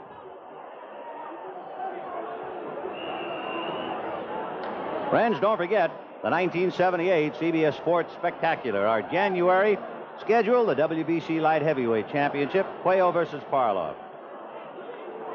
The World Lightweight Championship, Duran and DeJesus. And there'll be super skates, Hollywood stuntmen competition. Great show. Look for it. 1978, the CBS Sports Spectacular. 1st and 10 Vikings. And Robert Lee finding a dry spot. Not really. He just sits on it with 2:50. They're playing calculated now, aren't they? They're going to go ahead and fall on it with 2 minutes and 50 seconds going. And you go back and think about the Rams, who tried an end around with Terry Nelson, who tried the pass when they were grinding it out up the middle. And for Chuck Knox and the rest of the boys in blue, it looks like it'll be a long winter. And there is some rumors around, there have been rumors all year around the Los Angeles Rams that Chuck Knox might be in a little trouble out here. And knowing Carroll Rosenblum, having played for him for 9 years, one thing he considers is winning it all. Not just your record. Knox can hardly be faulted. In 5 years, he's won 5 divisional championships, but in Carroll Rosenblum's eyes, that ain't good enough. Well, early in the year, before the season even started, of course, was the big story that he was trying to go to Detroit, that the Rams blocked it, and then he was supposedly signed to a perpetuating 5-year contract. Every time you signed it, it renewed itself for 5 years, but I still haven't seen where he actually signed that yet. Kind of like George Allen? Yes, that's right. George Allen is unsigned. There are rumors, of course, emanating from St. Louis that Don Coryell and the Cardinals do not see eye to eye. So the coach's life is always a tough one, and especially when you are losing. Well, like a friend of mine always said, coaches are meant to be fired because you're supposed to, the idea is to win it all. What are the 8 coaching jobs open already around the National Football League? And more to come, I understand. Well, someone once said that football is played by the survivors, and here they are. In this stage of the NFC, the survivors, they came here in white uniforms. They are now the Minnesota Mudmen, and again, Bob Lee goes down, just eating up the clock. The Minnesota Vikings scored. Foreman scored from about 5 yards out in the first quarter. Sammy Johnson jumped over from 1 yard out in the fourth quarter, and in between the Rams just spun their wheels. They had one shot for a touchdown. Pat Hayden threw into the end zone and was picked off by Nate Allen. The Rams had a very important 4th and 1, the first time they had the ball in the opening sequence. Had they made the first down, it might have been a completely different story. But as it was, the Vikings not only stopped them, then it seemed that buoyed them up, that their confidence was sky high, that they were able to stop a team that had given them such a bad time in October, and the Vikings promptly drove the length of the field for the touchdown, and they have not surrendered it. So it has been a remarkable performance by the Minnesota Vikings, a great performance. For the Rams, a puzzling, sometimes bewildering, and mostly frustrating afternoon. Well, in all truthfulness, the Rams have not played up to their capabilities this year. They've never put together 3 straight games back-to-back. It looked like during the last part prior to the Washington game, although they had won 5 in a row, some of them over weaker opponents, but on paper they're a powerful, powerful team, but they're on mud, not paper. 3rd and 17. Bob Lee just going through the motions. And for the Rams, that frustrating moment in any ball game, you're down, trying to get the ball, and time is running out. So the best thing you can do, call for timeout. So the Rams take a timeout. It'll be a kicking situation for the Vikings. 4th and 20, the ball on their 28-yard line. Neil Clabo will be asked to kick it out of there again, and he has done a good job. The Rams are really forced into a position they almost have to go for the block this time to get themselves back in the ball game. And I would say, in looking down at the field, if you go for the block, look for number 27, Pat Thomas. Clabo comes out for the moment. But Pat Thomas is usually the man. That's Cromwell and Dreyer, and there's little Pat. Pat Thomas is the guy, if he can get in there, he's the one who'd come shooting for the block. Thomas from Texas A&M, little guy, he's 5'8", 180 pounds. He has done a fine job ever since Rod Perry went out with the bad thumb. All right, Neil Clabo will be kicking from his own 15-yard line. Cullen Bryant is all alone on the Ram 30. 2:42 left in the game. Thomas came in but couldn't get it. And Bryant at the 35, 40, 45. Cross midfield and down he goes. Sammy Johnson was the man who hit him from behind. So Cullen Bryant brings the ball into Viking territory with 2:31 left. A reminder, the premiere of Challenge of the Sexes will hit the air Sunday, January 8th, with Phyllis George and myself hosting. We sure enjoyed the battle between Virginia Wade and Vita Scarlaitis, among others. There'll also be some water ski trick jumping, a motorcycle jump off. It'll be Sunday, January 8th, 1 p.m. Eastern Time. The Challenge of the Sexes comes back for its 3rd year. 1st and 10 from the Viking 46.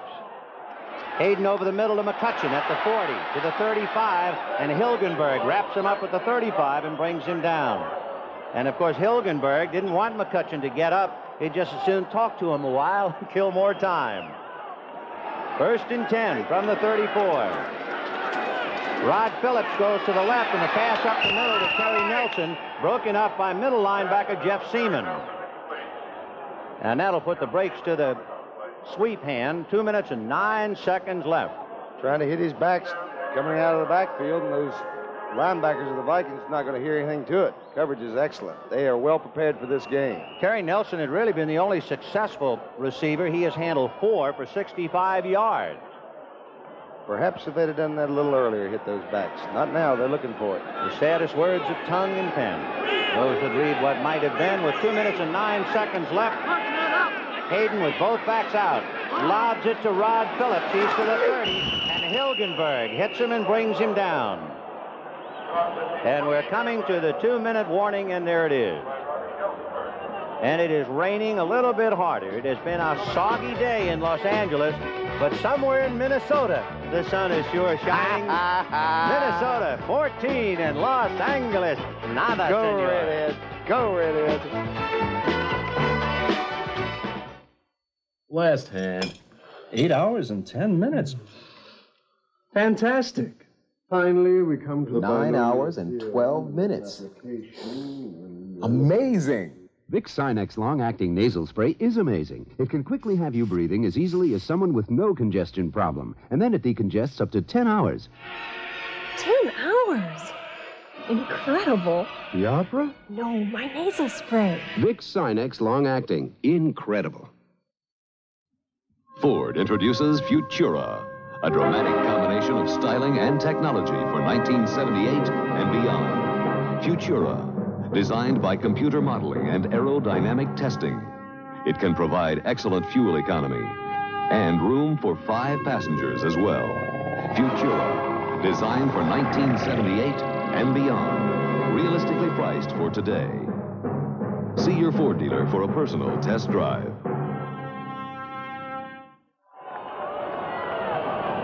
The timetable reads for Minnesota, 2 minutes from Dallas. 14-0 Vikings. 3rd down and 4. The ball is on the Viking 28-yard line. Dwight Scales, wide right. Harold Jackson, wide left. The running backs are Phillips and McCutcheon. Hayden looked to McCutcheon, didn't have him open, and he takes off to the 15, and he'll go out of bounds at the 15-yard line to pick up the 1st down. 1:52 left. The Rams are down by 2 touchdowns, 14-0, 15 yards away. And once again, the scrambling quarterback, Pat Hayden, not known for his scrambling ability, but how valuable an asset it is to have. At the time, a little earlier, with about 7 minutes left to go in the ball game, he made a big scramble to beat Carl Eller and go for a 1st down, but only moments later, with the crowd roaring and thinking of a come from behind, then popped up the interception by Paul Krause. So with 1:52, Hayden has it 1st and 10 on the Viking 15. Pat trying to get in the end zone, looking and throwing in the end zone. No good, intended for Dwight Scales. Jeff Wright was right there with him. Carl Eller refusing to let him get out of bounds or have any running room. All the experience. Watch Carl Eller, number 81. He's been around about 14 years, been in a lot of big games. Look at that. He knows how he can get hurt. He isn't about to let it happen. Hayden just overshot it altogether. The only thing surprised me, Eller didn't get his hands up, but he might very well have had to keep him at his side to get some balance down there. Running on the deck of a ship at sea.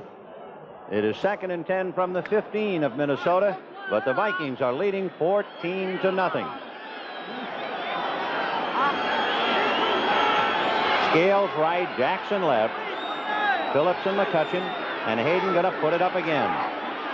He releases to Phillips, and he is hammered by Matt Blair, and he could not get anywhere near the out-of-bounds line, so the clock still runs. To a man, the Vikings linebackers have played an excellent game today. They really have played well. Their coverage has been just phenomenal all day. Very well coached, very well prepared for this game. No time to huddle.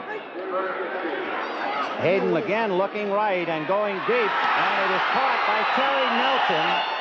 And again, he is on the field, so the clock keeps running. Terry Nelson, the only successful Ram receiver today. The tight end gets it to a 1st and goal with 1 minute and 6 seconds left. 14-0 Minnesota. Be 5 catches for Nelson.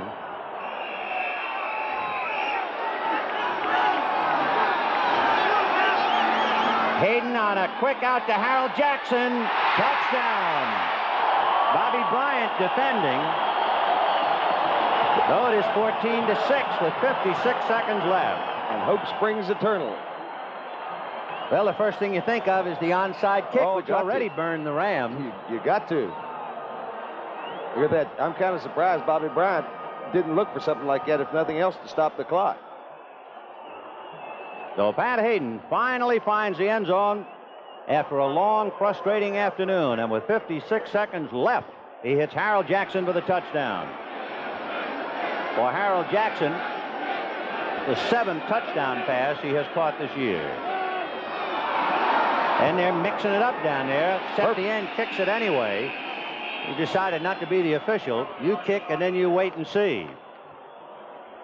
A lot of pushing and shoving before the ball was snapped, so let's wait and see. Naturally, the clock is not running on a point after. That is Jack Youngblood gesturing to somebody. Defense offside. Point is good. 5 yards on the kickoff. Okay. The Vikings were offside. The point is good. It is 14-7 Minnesota. We have 56 seconds left in the game. We take another look at that quick pass from Hayden to Harold Jackson with Bobby Bryant defending. Well, you almost knew he was going to either throw that or throw it out of bounds to get the clock stopped, because he has no timeouts remaining. Harold Jackson just saw the opportunity to go ahead and put it in there for 6. Next Sunday, January 1st, it'll be Dallas versus the winner of this game, Minnesota or Los Angeles. And the NFL today will start it all off at 5 p.m. Eastern Time. So the Vikings penalized for being offside, so the Rams will kick from the 40-yard line instead of the 35. But, of course, the 5 yards really doesn't mean much because you don't expect Septien to kick at the length of the field. With 56 seconds left, the Rams have to get the ball back.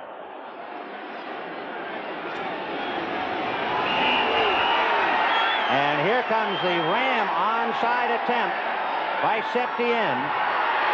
It is fumbled. Now let's see. The crowd thinks that the Rams recovered. We'll wait for the officials. Yes, the Rams recovered. Yes, sir. Let's take another look. I don't know whether we're going to be able to see it or not, but let's try from the end zone. Some massive bodies over there. He's mishandled by an up man for the Vikings, and I don't know which one. At this stage of the game, with so many numbers obscured, it's impossible to pick it off. Okay, it's mishandled right here. The luck of a bounce, Ben. The luck of a bounce. We have 53 seconds left to go in the ball game. The Rams have successfully negotiated the onside kick. They are going to towel off the football, and they will put it down on the Minnesota 49-yard line. 1st and 10, and what a finish. Jim Jodat recovered that onside kick. Hayden trying to pull it out and get even in the waning seconds. And he's going to hold it. And gets across the 45-yard line and slip. They have no timeouts left. The Rams without timeouts. They can't stop it. 40 seconds left in the game. And 30-some-odd seconds left to Dallas and counting. Hayden going to throw outside to Harold Jackson. Did he get out of bounds? Yes, sir. Yes, he did. The Harold Jackson is just able to get across and stop the clock with 30 seconds left. In the rain in Los Angeles, it is 14-7 Minnesota.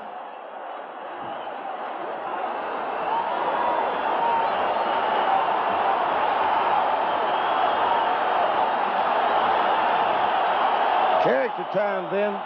Character time. Who's going to make the big play? That's just what we're looking at right now. Terry Nelson has been the most successful. Dwight Scales is wide right. Harold Jackson left. The running backs, McCutcheon and Phillips. Hayden trying to set up and dumping it up. No good. It was intended for Terry Nelson. He's the guy to look for. He has caught 6 passes so far, so the chances are they were going to the tight end again. Doubling those 2 outside receivers and putting the linebackers on him. Now, no matter where Hayden looks, he's in trouble. 4th down. He's got to negotiate it and keep the ball, but he has only 27 seconds to do it and no timeouts remaining.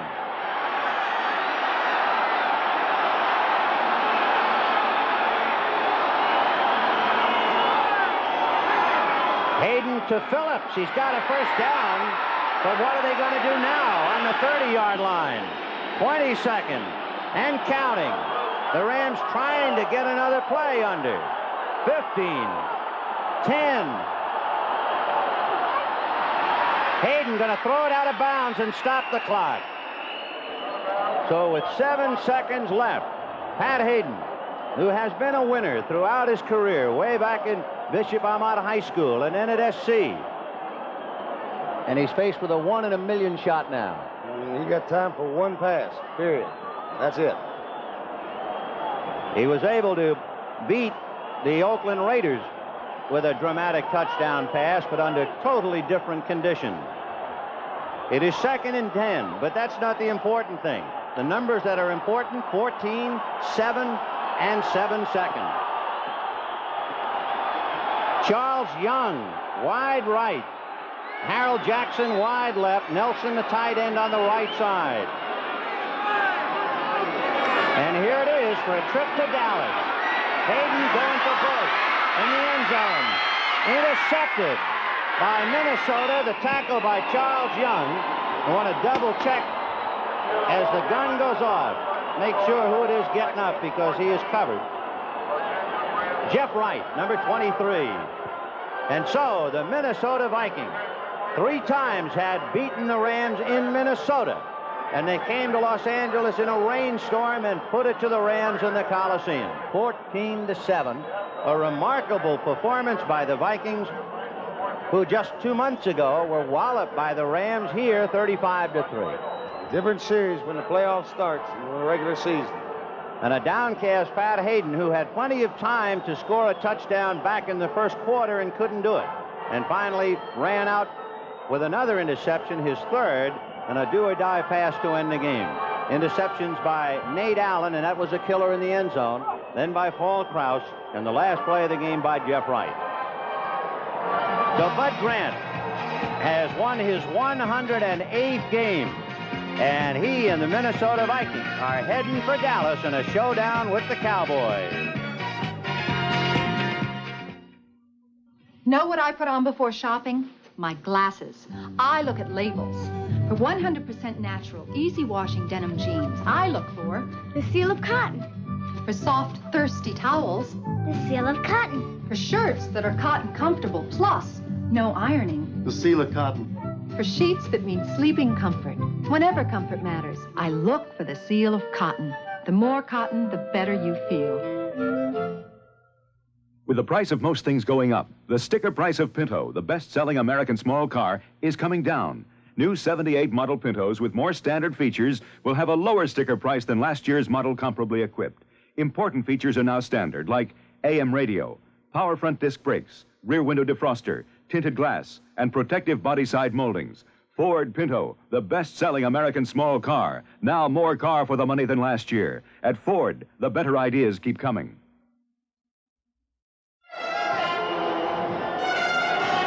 Going into the ball game in the rain in Los Angeles, everyone figured that turnovers would be the key. And we pointed out in the opening remark that Minnesota were a -18 in turnovers, and the Rams were a +12. Well, there were some turnovers today, and all 3 of them went in favor of the Minnesota Vikings. And there is O.J. Simpson going through the crowd, gesturing as he was out here to take a look at it.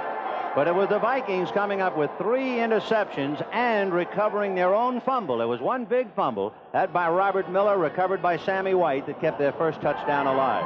And so there were turnovers, but this time Minnesota came up on top and won at 14-7. Right now, let's go to Brent Musburger.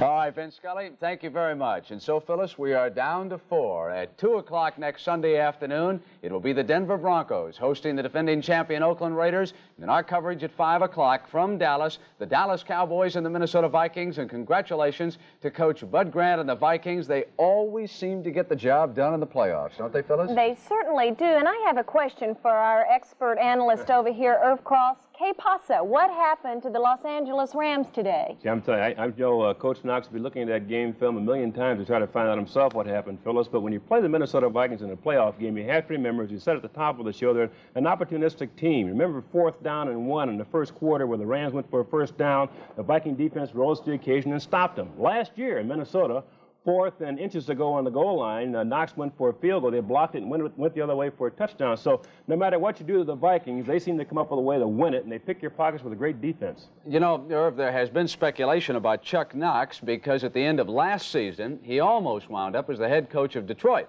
Now, we've got Jimmy the Greek here, and there's been all this talk about George Allen, and now the Rams are out of the playoffs. And Jimmy, how would you call the odds now on a change out there in Los Angeles? From 100 to 1, it went to even money. Irv doesn't believe it. I still say, as I said 2 weeks ago, George Allen will go to Los Angeles, Chuck Knox will go to Detroit. You know, Jimmy, it all makes sense to me except one thing, and that is that Carroll Rosenblum is such a strong owner in Los Angeles. Now, George Allen must control everything. He must be the general manager. He wants to be the coach. Would Rosenblum be happy with that situation, or vice versa? But Mr. Rosenblum spends all the money that anybody wants anyway. All he wants is a winner. There's no problem with any purse strings there. You know, Jim, I don't know what the inside scoop is on this story, except that Chuck Knox, in 5 years as a Ram head coach, has won the Western Division Championship 5 consecutive times, which is a pretty impressive record. Have won a Super Bowl, but they've won the division each time. I don't know what's going to happen as far as coaching changes are concerned, but you know, Chuck is a master of tremendous coaching. There's no question about it. I didn't say that Chuck isn't a good coach. Yeah. I just said that Mr. Rosenblum will not put up with it anymore. This is the end. Okay. He's gone. Greek. Time out. Next Sunday could be the end, and it will be the end for either Dallas or Minnesota. How would you analyze that game? Who would you make the favorite right now for the championship of the NFC? I don't think anybody here doesn't know, or out there that doesn't know who the favorite's going to be. It's a question by how many.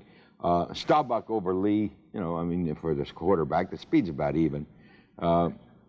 You've got Waters and Kyle and Barnes against Seaman and Bryan and Wright. I got to give the edge in the secondary to Dallas. I got to give the defensive front to Dallas with White, Martin, and Jones. I got to give the running game, because if you notice Foreman was hurt.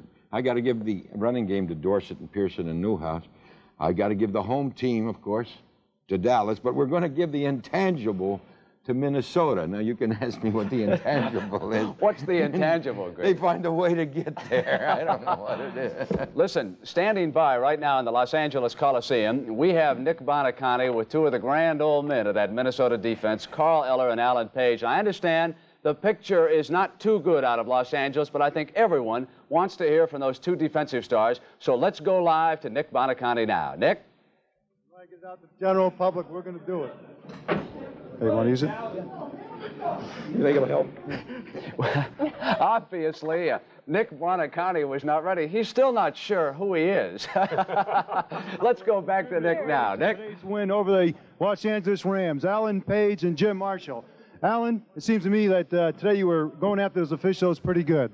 Well, I'd like to say two things. One, and first of all, is that the way our offense played today and the way our defense played together as a team, I'm really proud to be a part of this team.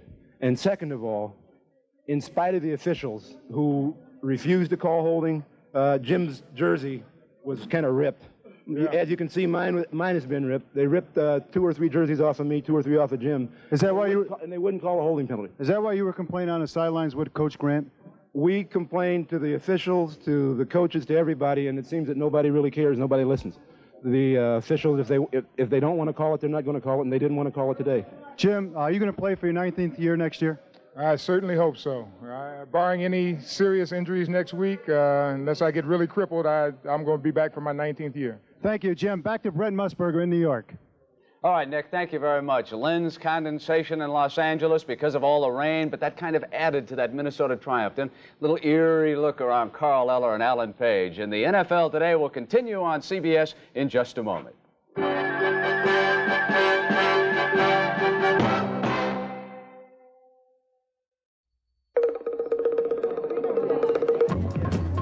sir. What's the hurry? Going to rent a car. Oh, well, you don't have to run. Gotta run. Oh, no, if you had an Avis Wizard number, you could walk. Walk. Call toll-free and let our Wizard system do the running. Just show a major credit card, license, sign, and get the car. I don't have to run through airports? Not with Avis. I can walk through airports. We try harder, Avis. Avis, we don't know another way. I'm walking through airports. Yeah, Buck. I just went to another bar and asked for light beer for Miller. Yeah? They said, sorry, Buck, we don't have it. They didn't have it? No. I don't want some beer that's going to fill me up. No. I want light. Tastes great. Right. Has a third less calories than a regular beer. Yeah. And, man, it's less filling. You think I'm going to the other bar again? No way. From now on, the buck stops here. Light beer from Miller. Everything you always wanted in a beer, and less. Earlier today, it was Tom Landry and the Dallas Cowboys who advanced to the championship. And, Irv, why don't you take a look at the Chicago-Dallas highlights? All righty, Ben. Of course, that score wound up Dallas 37, Chicago 7. So the Dallas Cowboys and Minnesota Vikings to do battle. And Newhouse had a big day for the Cowboys here. He runs for 13 yards down to the 6-yard line, setting up a touchdown by Doug Dennison. And here it is right here as Doug goes in off his left guard, and Dallas took a 7-0 lead in the first quarter.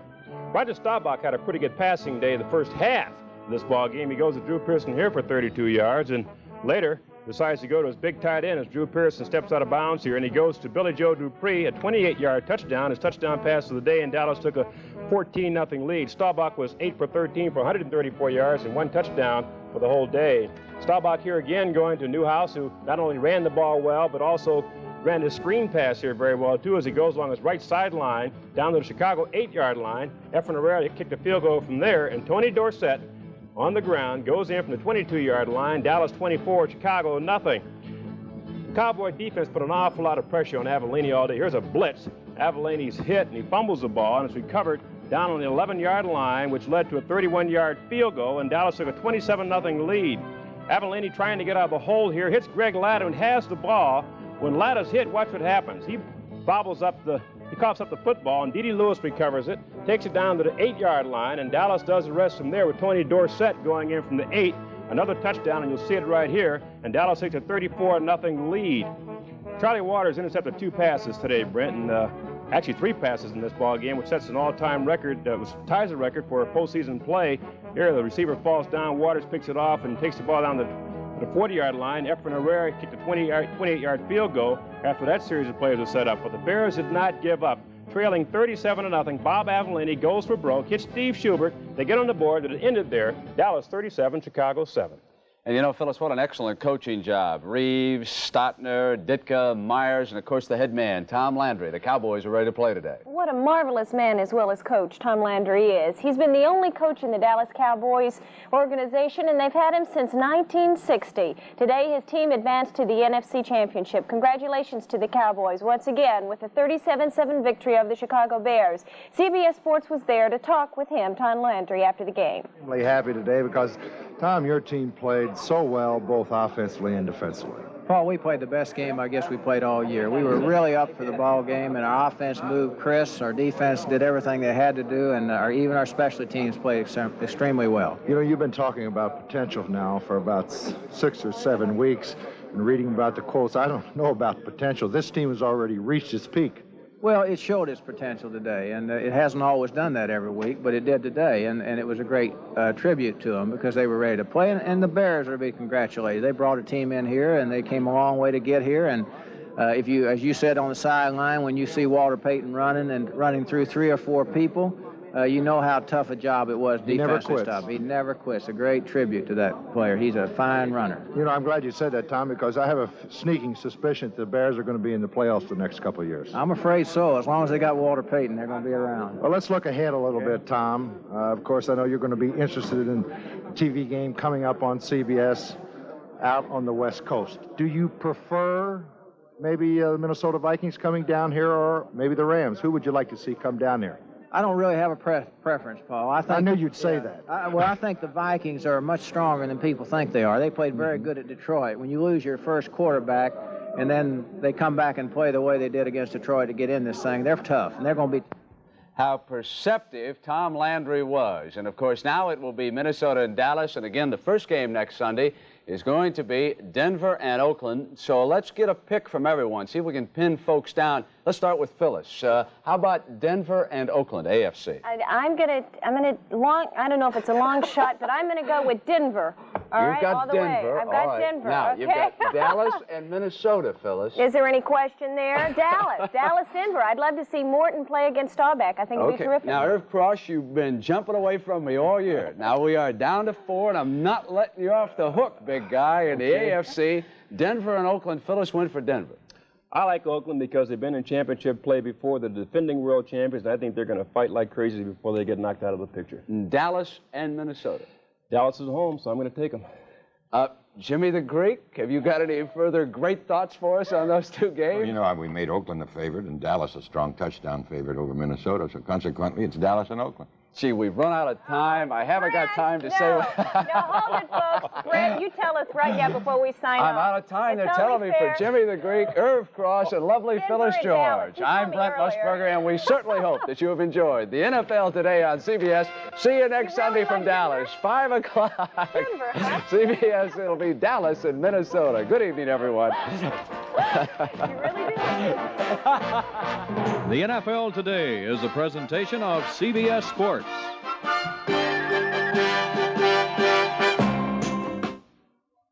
From CBS News, this is Newsbreak. The Ismailia summit ends with wide gaps still between Egypt and Israel. President Sadat and Prime Minister Begin remain optimistic, but Israeli Foreign Minister Moshe Dayan says he is very worried. Postmaster General Benjamin Baylar says he doesn't want to propose $2 billion additional mail subsidy. It would be unfair to the taxpayers, he says, because most mail is sent by business. A Senate committee has overwhelmingly recommended that the Transportation Department take over the Army Corps of Engineers' traditional jurisdiction over so-called pork barrel water projects. It will be the Dallas Cowboys against the Minnesota Vikings for the National Football Conference Championship. The Chicago Bears and the Los Angeles Rams lost today. This remarkable scientific medicine helps relieve most cold symptoms caused by every known virus. Every known virus. It's Contact. I'm Stephanie Shelton, CBS News. More news later on this CBS station. This is CBS.